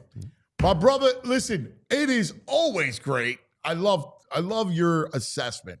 Like, I love it. I love it. That's why you do such a great job. Everybody's going to read. You want to know about the Phillies? We read you, follow you. I love it. I got notifications on every time he tweets. I get a little thanks, brother. Yeah, but I don't tweet as much. I don't tweet as much anymore. I'd rather you just read my stuff. That's kind of what I prefer. I got a notification last night. I was like, "Oh, please don't tell me the game's over already." But you've been good this year. It's almost like I'm not doing the end of the game stuff anymore. Too many people are complaining about even when I'm waiting. Too many people watch. I respect the fact that people are streaming, right? And like more people are streaming than ever. And there is a real delay. So, you can get the alert from your MLB app or something. Yeah, respect it. Thank you. That's awesome. Thanks, brother. Be safe down there. We'll talk to you next week. See you guys. There he is, Matt Gelb. I love Matt. Matt's very, very good. Yeah, he's like a nice, calm voice of reason. Yeah. All right, let's talk about some of our friends, and then we dive into the Masters with the bro. I wonder what the bros dinner would be. At the Masters? That would be an outrageous dinner. The bros dinner? Oh, my God. Let us tell you about Parks Casino, Street Road, Bend, Salem, and all the deadliners. We got them coming. Parks Casino, our casino of choice. They got it all.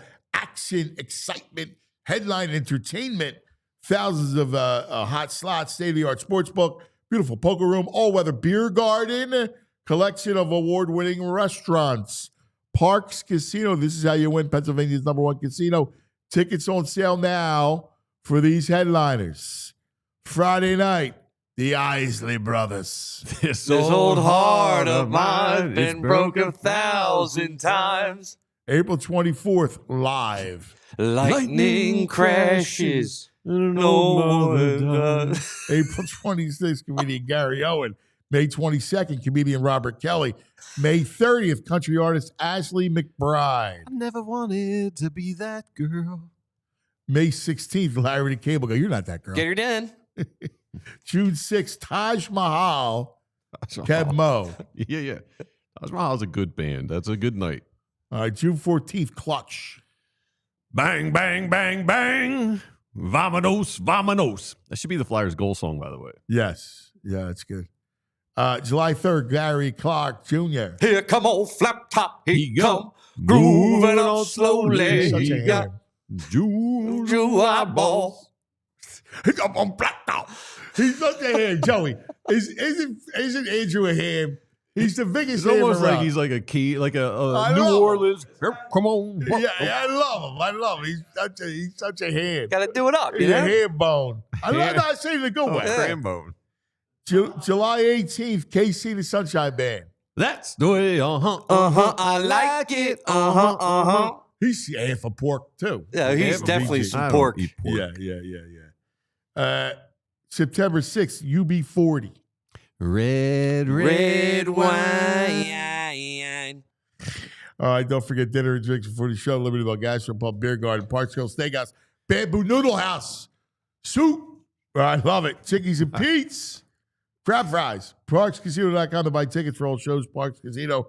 This is how you win. You got to be 21. If you have a gambling problem, please call 1-800-GAMBLER. You're a late night soup guy. I love this. I am.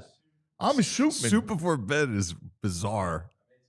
Yeah, I'm a before bed? Late night? A late night snack? Oh, dude. You don't do Chinatown before at 4 a.m.? Well, if I'm banged up, yeah. But on a regular Tuesday night, I get a little bowl of cereal. Oh, I don't do cereal. Yeah. All right. Anyway, it's April. It's April, and that's Financial Literacy Month. We got something that's going to help you teach your kids how to handle their money. TrueMark, if you're a TrueMark Financial member, I mean, this great program's totally free. It's a fantastic opportunity to help your kids and teens learn to earn, save, and spend wisely with their Greenlight account, which is totally free. A Greenlight comes with an app. It's just not any app. It's a game changer for kids, whether they're setting savings goals, learning how to track their spending, or getting their allowance. It can all happen right through the app, right at their fingertips. And get this, each kid gets their own debit card. That's right. They can make purchases, learn how to budget, and build real-world money skills. while you stay in control of it from your phone so they can't go crazy. You get important peace of mind. They get the chance to make smart, responsible choices with their money. So if you're looking for ways to teach your kids some financial plays this financial literacy month, I can't recommend this enough. It's like training for life's biggest game. So head over to truemark.com/greenlight to get all the details and sign up today. Don't miss the chance to set your kids up for financial success. All right. Welcome in, friends. Tomorrow, come in the middle. Come in the middle, bro. It's Masters Week tomorrow morning. I love it. Can we, before we start it, can we watch their Wednesday video? It's like 50 seconds. Get us in the mood. I love it. Yeah. Today's the par 3 contest. Yeah. Well, it's cool. Welcome to a day of smiles and games. Family, friends, and fun. The golf course as playground. Literally.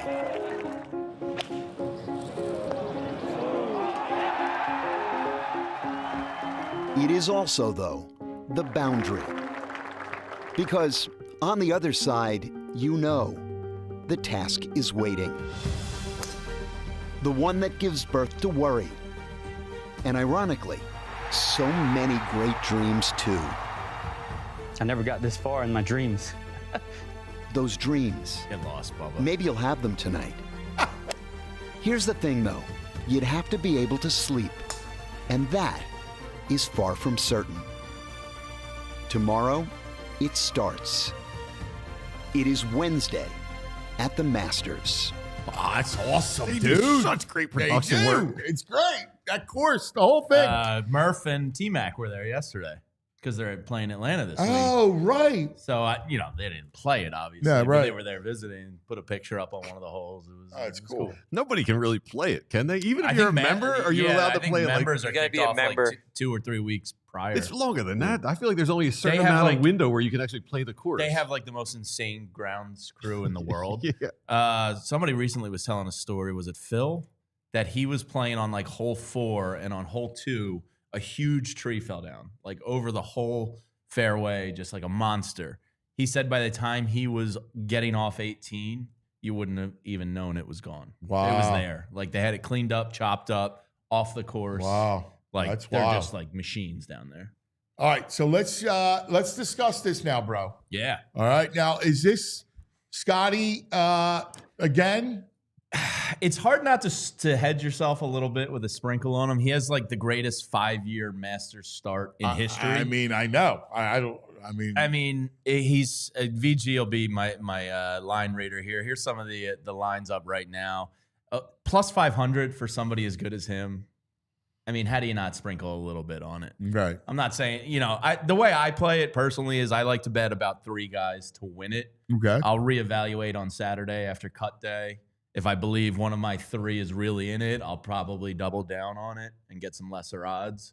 But I like to have those 3, so hopefully they all make the cut, and then I can kind of reevaluate on Saturday. All right, so put Scotty aside because he's the favorite. Yeah, he's just kind of like Right. chalk, like you're dumb not to just to take play a it. little Yeah, bit. It's just not a fun bet. Yeah, Right. I mean, plus 5-1 on somebody that's It's in just such a big. You got a huge field. 5-1. Rory's playing really well right now. All right, Choker. So I ran it by Chat GPT. Yesterday was Okay. the first time I used Chat GPT, and I asked it who was going to win the Masters because I Right. was doing some research. They actually had Rory winning the Masters. Really? Nah, he'll choke. I think he's going to choke too. But the reason they gave him the edge was that not only is he playing well, but he started working with a mental health coach recently. The reason it's an it. It. The reason it gave it. Like, It gave it was the mental coach and the meditation approach he's now taking. So to which? his life. So So which ChatGPT's Grok- got Rory. What about Grok? I haven't used Grok yet. He's a Daryl Morey of handicapping over here. So all right. So let's I like Rory a lot for a top 10 finish. Rory top 10. Yeah, I think he's going to show up enough, but not get it done. Okay. So I like Rory top 10. All right, so I went back and I looked at strokes gained over the last 24 rounds played, which has historically been a pretty good indicator for Masters winners. Usually, here it is. Overall, 5 of the past 8 winners at Augusta have ranked in the top 6 in this category. So guys this applies to right now are Colin Morikawa. Yeah. Oh, yeah. He's a favorite. He's playing really good golf right now. Get him at 12-1. 12-1. 12-1 Morikawa? That's the Boo. Boo loves Morikawa. Yeah, he's in my grouping. He's my big to win it play. All right. That's after doing all this research, I'm going Morikawa as my biggest to win play. Okay. JJ Spawn falls into this category. Sepp Straka. He's in my group. He's 50-1 right now. He's shown up. He's a long shot play for me. Straka? Yeah. He's showed up in a couple of these categories. How about Spawn? Shane Lowry. I like Lowry. Yeah, he's good. Beefy Irishman. What's that? Irish. Yeah, I know. And he's Rory's best friend. Yeah. He just said he makes him feel normal. Yeah. Whatever. Xander Schauffele is another one. He's in my group too. I really like. So those 5 guys are in the top 6 in the past 24 rounds. Schauffele's 25-1. Which beef? Yeah, what is beef? Has got to be long here. I don't know. Who's beef? Lowry. The beefy Irishman. I thought you were Mr. Golf. He's 35. He's Mr. Titleist. 35 to 1. Mr. I'm not a fan of him, dude. Yeah. I'm very personal in who I follow. What's wrong with Lowry? Because he's Irish. Probably because he's Irish. I don't like Beefy Irishman who likes to No, drink? he says beef. You saying you don't like He's me? such a freaking vegetarian that because his nickname's beef, he's out. Soy boy. That's what's wrong with this kid. I don't even think golfers should have nicknames, actually. Yeah. Golfers Beef, can you have call golfers nicknames. beef. I don't Come even know on. if that's his nickname. I think we're just No, BS. I think everybody calls him beef. Everybody Yeah. calls him beef. I love beef. What is he? Look him up. 35 to 1. He's 35 to 1. Yeah. So, I mean, he's playing well over the last 24 rounds. Okay.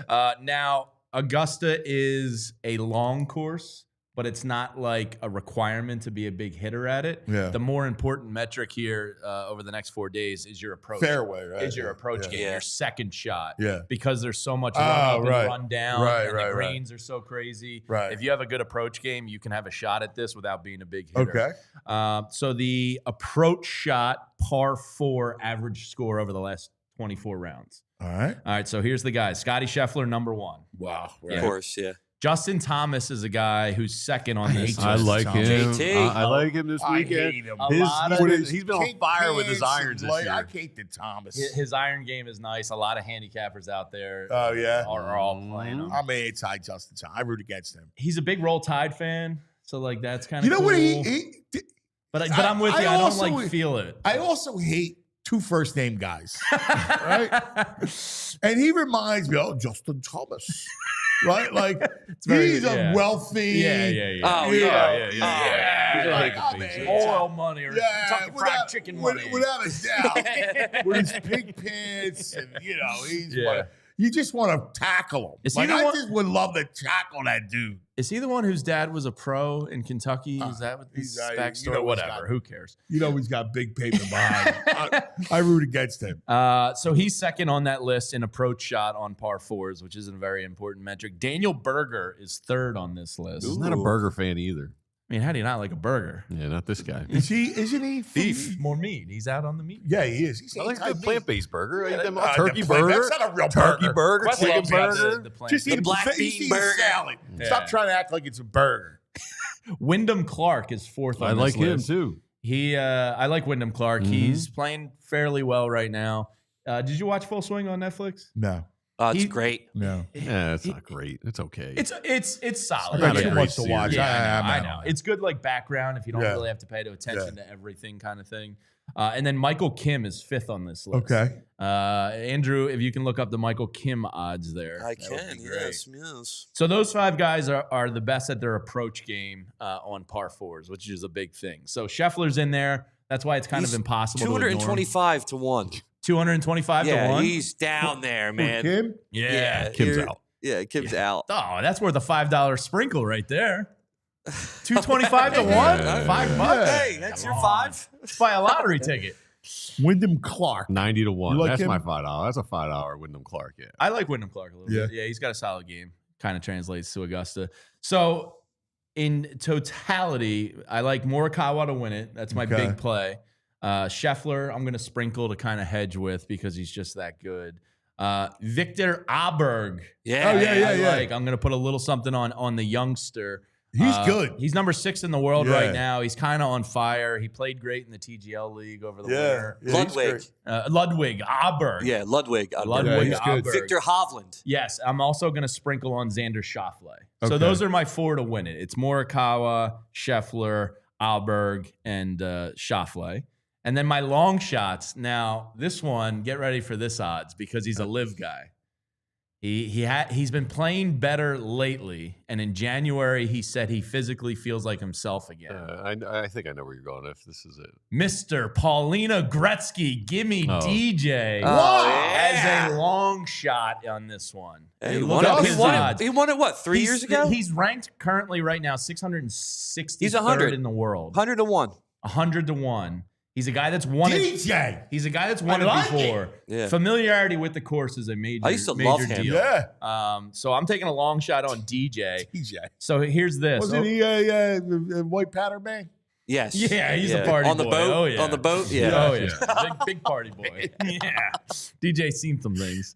Over his past 36 rounds at Augusta National, Dustin Johnson ranks 9th in strokes gained total over the rest of the field. So I like it. I feel like he's going to hang. Sepp Straka is another long shot for me. And then I'm playing Sepp Straka and Rory, both top 10. Okay. I like it. No Those are my DeChambeau? plays. Rory. No Brooks? No, I'm What's not. Rory? Brooks is playing well. What's Rory top 10? Can you look that up, Andrew? I didn't actually write down the odds on that one. Rory? Yeah, top 10 finish. Top 10, he's minus 140. Minus 140. So Okay, it's yeah. nothing. It's good. That hedges your. Yeah. That hedges all your long shots. Yeah. Your pizza I mean, that's bets. kind of how you have to play You golf. put 50 on that. Yeah. And then You take whatever your unit is and kind of split it up where you think. I like Morikawa though. He's the one I'm going to put probably a little 50 spot on to win. All right. No Cameron Smith? I He saw always a gets up stat there, man. against him last night with putting. So it's short grass putting, which Augusta is, and he was one of the top 5 worst short grass putters. Or excuse me if I have the name of the grass wrong, but whatever this type of grass is, Cam Smith is one of the 5 worst at it. Now, how about you, VJ? I like Russell Henry for a long shot, 45 to 1. He's got 4 top 10 finishes in 7 events, and he's finished 4th at the Masters before. I like my boy Akshay Bhatia, plus 6,600. He's got 3 top 10 finishes. Is he the rook? I think he is. No. No. Okay. No. Oh, he might be the rookie. Yeah, I think I've seen some people say to play him for top rookie. I believe Because it. you can sometimes bet top rookie finisher. Okay. Yeah. And Lucas Glover. Yeah, The Glover? You a big Lucas Glover guy? Yeah, man. Yeah, what are the odds on What do you like, Lucas? They're pretty. Glover for They're that? pretty up there. I think like 175, 175 to wow. 1. But I would play him. Lucas Glover is someone I played top 10 finish. And plays 12 to 1. Lucas Glover. Wow. How about you, Andrew? I mean, if I was going to pick 4, Adberg is probably mine to win He's the a whole fun thing. bet. I think he's going to win the whole thing. He came in. He came in second. He's nasty. He came in second last year. I mean, come on, he's Yeah, good. Nasty. I like Morikawa. I think he's very good. I like Victor Hovland. I like Victor. I think He Victor's can't going to do close well. out. You talk about choking. He's got a problem too on the final day. Yeah. And I don't know. Give me Rory. All Yeah. right. Yeah, give me Rory. So Feels like it's there's Rory. a site that does the daily fantasy golf. Yeah, I love those. They're pretty good. So this guy likes Morikawa. All right. This is the Geek. You know, I have the Geek on. Yeah. His site. Okay. The Geek, DFS Army. They're big golf. All right, we're people. Morikawa brothers. I like it. Kepka, Yeah, he's playing playing- really well. yeah. He really is. Patrick Cantlay. Love Cantlay. He's top 10 player. He's always in it. I think he finished top 10 last year, if I'm not mistaken. Yeah. Long shot, Laurie Center. I don't know. I am Excuse unfamiliar me, with Laurie Cantor. Is that maybe that's the rook. Cantor, Laurie Cantor. Here's his super punt of the week. Cantor has been outstanding on the DPWT. It's a 350 to 1. Woo, Wow. Laurie Cantor. Shane Lowry, All right. Beef. Corey Connors, Okay. I saw some positive stats on him last night, too. and Patrick Reed. Patrick Ooh. Reed, I Oh. cannot support. Yeah. Yeah, I'm out on that guy. He sucks. He sucks. Yeah. Yeah. He like stole from teammates at Georgia, had to he- switch Oh my God, colleges. really? He never should have won. He's a piece. And they're talking about Rahm too. I mean, He's a guy that was right up there with Scheffler as the like toe for toe best in the world. Yeah.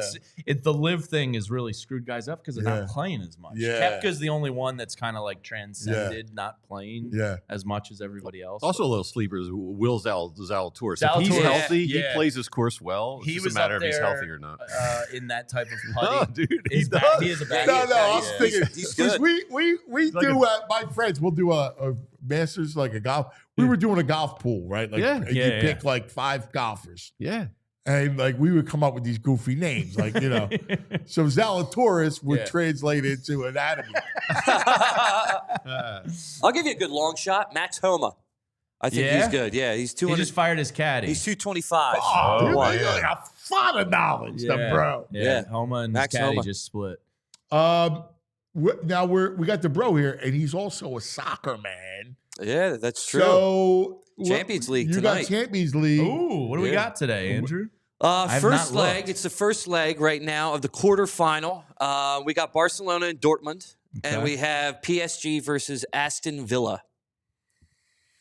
My gut is Dortmund, and I kind of want to go Aston Villa a little bit. Where's the game?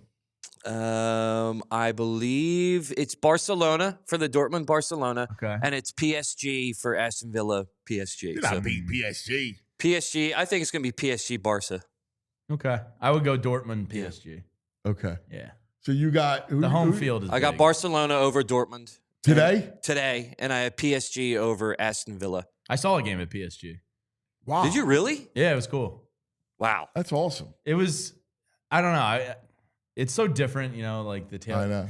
Like, you know, they don't tailgate. It's all like pubs. And we went out to eat before the game. We didn't go to like a soccer pub. Okay. So like I feel like I missed out on some of the experience. I'd like to do it. I've never done it. I would love to do it. I was pissed when we were in Barcelona. I missed FC Barcelona by a day on each side of our trip because we were driving through southern France. Oh, wow. So like when we got there, we missed them by a day. When we came back, we missed them by a day. Oh, So that would have been awesome.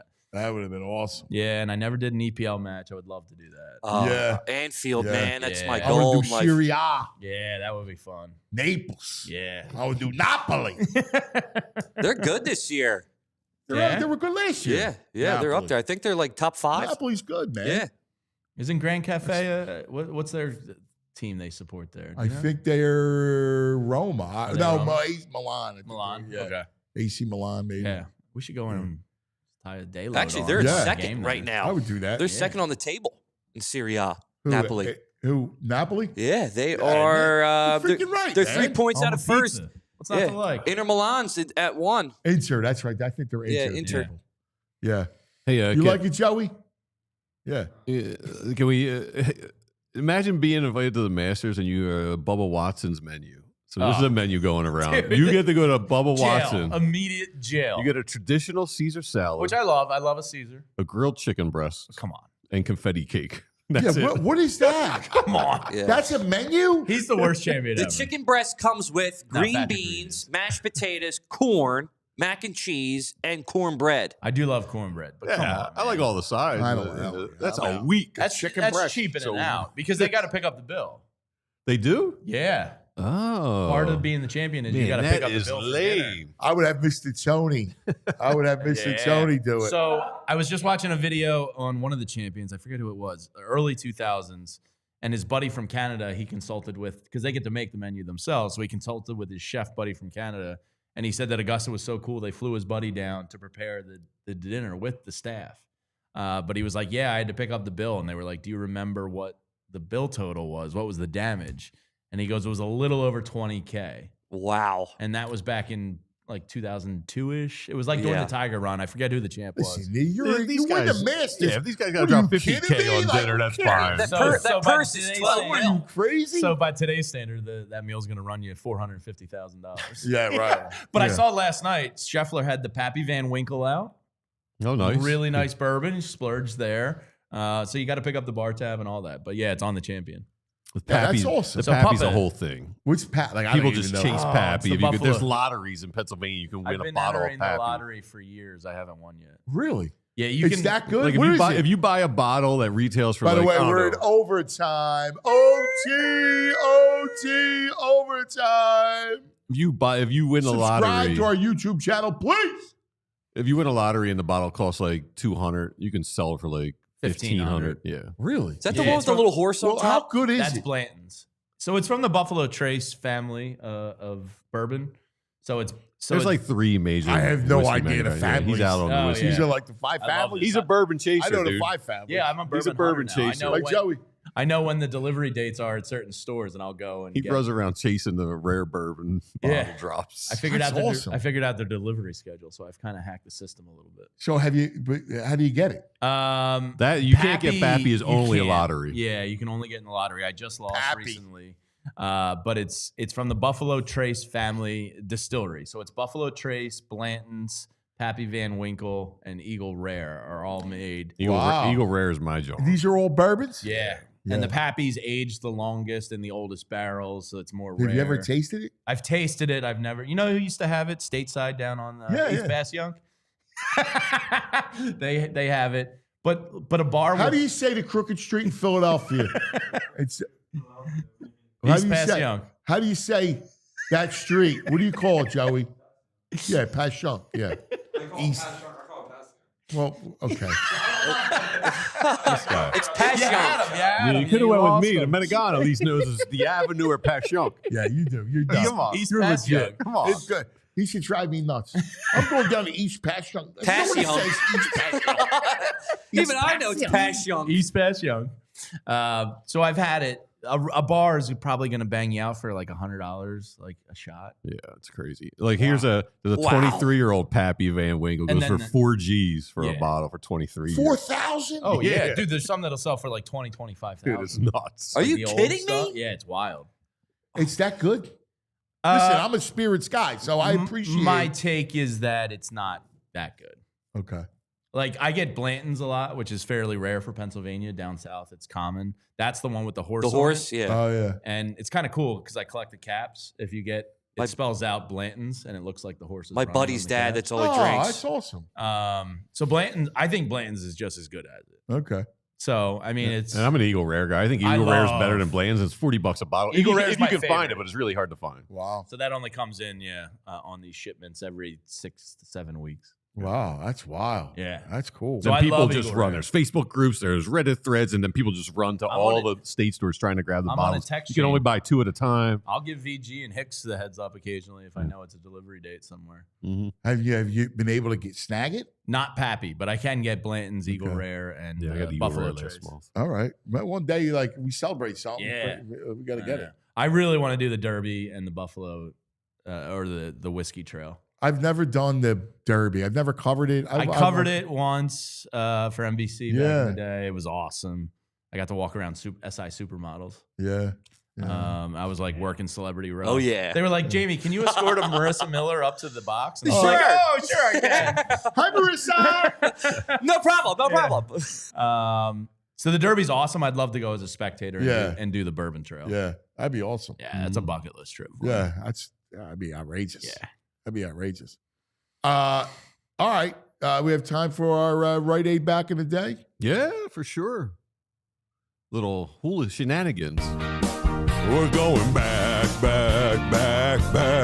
We're going back. We're going back in the day with Rite Aid. I hear you base the song on after releasing a whole new catalog of material. New catalog. Yeah, Bruce, unreleased material is coming out. Must be great. If it couldn't make the album back in the day, what do we need to hear for now? It's big release. Anyway, we're going back in the day when baseball players were fun, and we got a little Roger McDowell hot foot on Wow. It's great.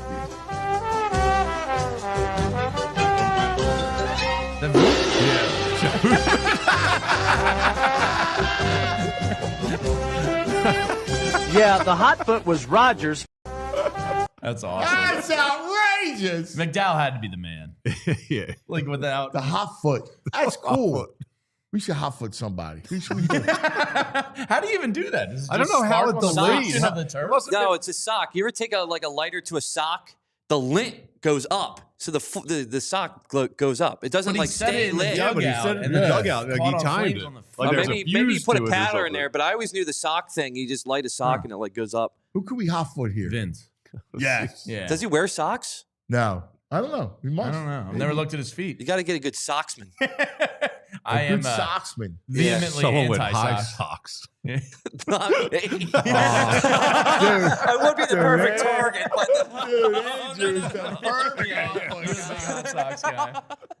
he would be the perfect hot foot.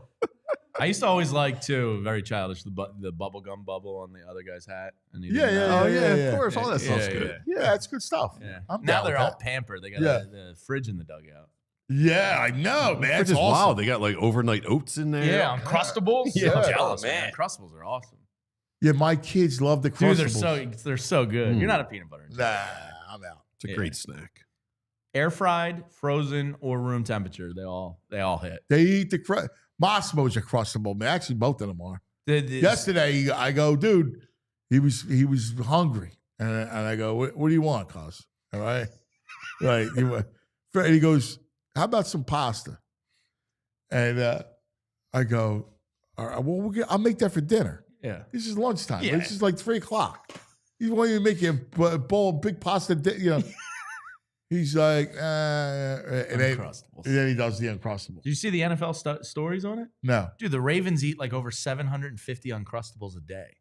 Wow. They're like some of the big, because they're great for I lifting. saw the Phillies nutritionist one time saying that they always have them because you get a little bit of carb, a little bit of sugar, and a little bit of protein. It's like a perfect little snack. Yeah, the Ravens, I think, were the biggest in the league. Somebody did a whole study on it. On the Uncrustables? That's On what teams do how many Uncrustables. Can I tell you, yesterday, Time brought home burgers. Outrageous. What's the fast food? It's Shake Shack? Shake Shack? Yes. Dude. Yeah, Shake Shack. Dude, was that your first Shake Shack? Yes. Oh, my man. God. Yeah. Welcome. There's Did you get the smash burger. smokehouse? I don't know. I just got a double burger with cheese, lettuce, and onion. This thing, I was like, damn. Yeah, man. That was a freaking burger. Like, the taste of the burger was spectacular. Yeah. Shake Shack is legit. Yep. I have one complaint about them. For the quality of their burger, the fries need to be a little better. The fries are mediocre. The fries Yeah. are mediocre. like I the agree fries. with The that. crinkle cut? Yeah, I'm a I crinkle love cut the guy. Cut's good. There's not enough salt on them. Oh, okay. They need a little more seasoning. They got Really? Because there's a ton of I like seasoning it. on the burgers. I like I like a nice fat fry. Yeah. Like, I like the fry. Like a big you're- steak. Like a wedge. You're a wedge guy. Yeah, Again. I want to taste the potato. Yeah. Size king again, even with French fries. He's always got sizes. Yeah, but that burger was tasty. Yeah, it's Oh, good. that's a great They got a burger. good chicken sandwich too. Really? Yeah. I was impressed. I Shake gotta Shack's- tell They you. actually have I'm a impressed. plant-based one that's pretty good too. Oh, who cares? Dude, nice quinoa burger. Quinoa beef burger. hell out of here. Talk about Delicious. nice juicy burger. Like, Delicious. you're gonna get a burger. Get a burger. If you're not gonna get a burger, and you're a strict vegetarian, then that's it. Oh, Like, Go eat so- cardboard. All Don't be those tout- bunch of don't ancient, tout it. bunch of ancient grains in there, like amaranth, quinoa. It's delightful. Jerk off. Good high fiber. I'm so out on him. I love him to death, but I'm so out on his whole life. Except for his wife. I love his wife. Yeah. Pagan rules. The pagan. The pagan is. I want her to come in and give us a whole. She'll never come in. No, No, she's an introvert. She's a science nerd introvert. She I does know, not but like to like, be in public and can talking you- and stuff. tell her to. Can you ask her to give us a demonstration with the? Dude, we were having issues. She's got a conference to go to. They screwed us on the hotel. Oh, they said there's no hotels. Oh, you're not going to Utah? No, but I was like, let's send one email. And she's like, oh, I'll do a spell. She put a spell up. And I got an email yesterday like, oh, we got your room. It's like, these spells are good, man. She's a good. I love She's the a spell works. Yeah. Can't she do a spell for us so we can sell some of our scripts? Did you talk to Romano or Rojas, perhaps? Yeah, can She's a good witch, Joey. Explain. Tell Joey. They got there's intentions and oils and candles you burn for different she's intentions. with the universe. And moon parties. Yeah, the universe Yeah. is strong, dude. She's a universe. She taps into it, man. She's the energy. It's a thing, man. gems, rocks, all those things. I'm telling you, Yeah. your mother would love it. Your mother, Gina, would love it. She reads about it constantly, Yes. and then she can look up if she needs some kind of spell for certain things. Oh, she's the I There's knew. spell books. She's looking. She's got books. No, not every single time, but it works Can you put more a little, often than not. Jordan Romano, good vibes into the You ever universe? you can't use it for any game. Is that it? I have some oils for gambling and stuff, but I don't like the smell of them. He rubs down before going to the casino. on your hands. I don't like the smell of them. I'd rather lose than smell like that. For gambling. Oh my Yeah, God! dude. Never heard of such. Oh, you go right to the guys on South Street, the 1200 block, I think it is. They used to be Harry's and Coal Shop. You go in and tell them whatever you got going on. They'll give you oils or candles. They'll make it for you, a special little concoction for you. Yeah, I remember the Harry's. But did they do anything for the screenplays? Screenplays. I haven't had any luck with that yet. Any projects? Yeah. Come on, man. We need some. Joey, I want to get to you tomorrow. You're going to do your trade. He was in Japan, I know. China, and where else? And Taiwan. I It's know, like I'm jealous. Taiwan. It's just Taiwan. I would love to go. He ate it. He said he had the best food. I've been on a ramen kick recently, and yeah, I'd love to be over The there. best. Yeah. The soup. I can't think. The guy was like, "Don't you do soup late at night?" Yeah. Recently, I've been buying the cheap ramen packs and You fatty- dial it up.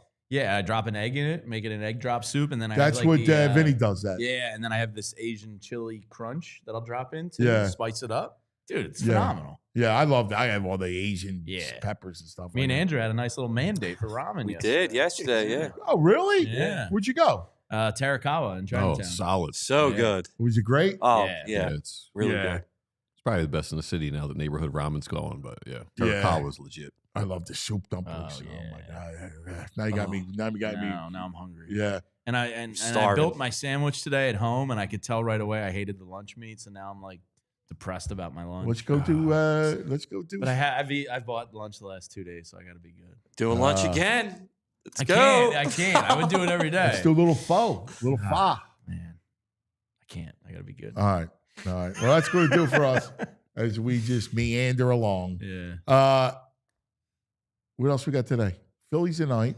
Who we got? Phillies tonight. Does Taiwan. Does Taiwan pitch well tonight? I feel like he does. Yeah? Yeah. You're buying. Yeah, I'm buying. You're buying Taiwan.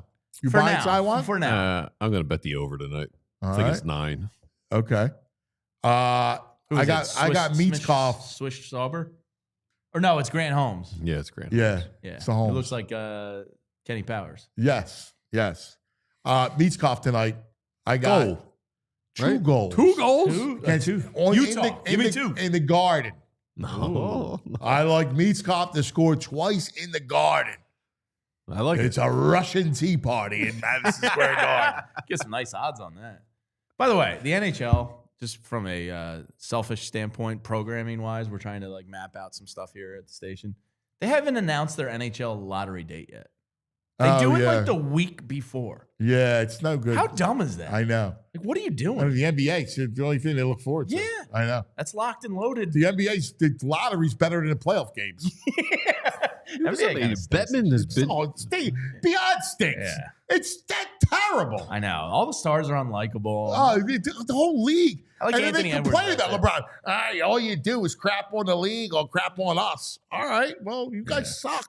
Yeah. You do. Yeah, it's not You're our fault fun. you're giving us You're something to not crap on. cool. You're not likable. Yeah. You're not even good. Like the only one that I like Anthony Edwards. I love Ant. I love Jokic. I like Jokic. I mean, I saw a picture of him and his brother out to eat. Oh, they're your kind of guys. Yeah, I love the Joker. I do. I have to admit. There's a sizes. So Yeah, that family. he's he had 61 the other night. I was like, wow, my Dude, his God. brother looks like the mountains. Oh, from Game of Thrones. yeah, he's outrageous. He's got like a mohawk. He's a scary Horrifying. Yeah, That's they're a like scary villains in He the can pop series. your eyeballs Yeah, and stuff like that. he's the best, that dude. Like White Lotus, the gangsters that they robbed Yes. the place. Yeah, Like, yeah. They look Yeah. like those kinds of guys. Yeah. Yeah. And then Are you in on the White Lotus? Yeah, I was. Okay. Yeah, it was good. I mean, it Yeah, it was is. good. You know, it's let's pick a location and Yeah. I'm always. I like this cast a lot. I didn't think it was the best season per se. Did you Right. I thought the cast I was agree. awesome. Did you like the ending? How about the guy who the father? I don't want to give anything away, but the father who with the wealthy guys from North Carolina, who had the Duke shirt on. Yeah. And apparently Duke made a big stink. They said we want nothing to do with this. Yeah. So they had to celebrate a big party. He's been wearing Duke shirts Yeah. all the time. I respect that. Yeah, me too. Yeah. I love it. I'm cracking up. I mean, the meme going around is him holding the, Oh, yeah. Yeah. and when Duke loses in the final Yeah, four. perfect. So good. See, I'm so out on social media that that's a great one. Great. Yeah, that's fantastic. That makes a lot of sense. Yeah. I see why they wouldn't want it. Dude, I will tell you this. Mobland. Yeah. Tom Hardy. Oh, I love Tom Hardy. Dude, great. All right. Great. I saw 2 episodes. Okay. I'm in. Have you watched The Studio yet? Loved it. Yeah, right? Loved it. Isn't it awesome? Awesome. And great show. The Marty? Great. I loved He can act. Oh, he's the best. Loved it. Loved it. Loved that show. Yeah. Great show. New one dropped last night. No, I tonight. was surprised. Yeah. Every Wednesday. Dropped last night. I watched it last night. Really? I'll Yeah, save it I for the texted weekend. him. I was like, "There's a new studio tonight." I love it. Wow. It's a great show. Yeah. It's this generation's entourage Yeah. in that realm. Sure. Yeah, I can see that. Yep. Yeah, For sure. It's a great show. The cameos Well written. are awesome. Yeah. Awesome. Great show. There's so much good stuff. I out know. there, It's outrageous. you know, Yeah. it's good. All right, that's going to do it for us. Everybody have a great day. We love you, and we'll see you in the morning. We all silly like the mayor.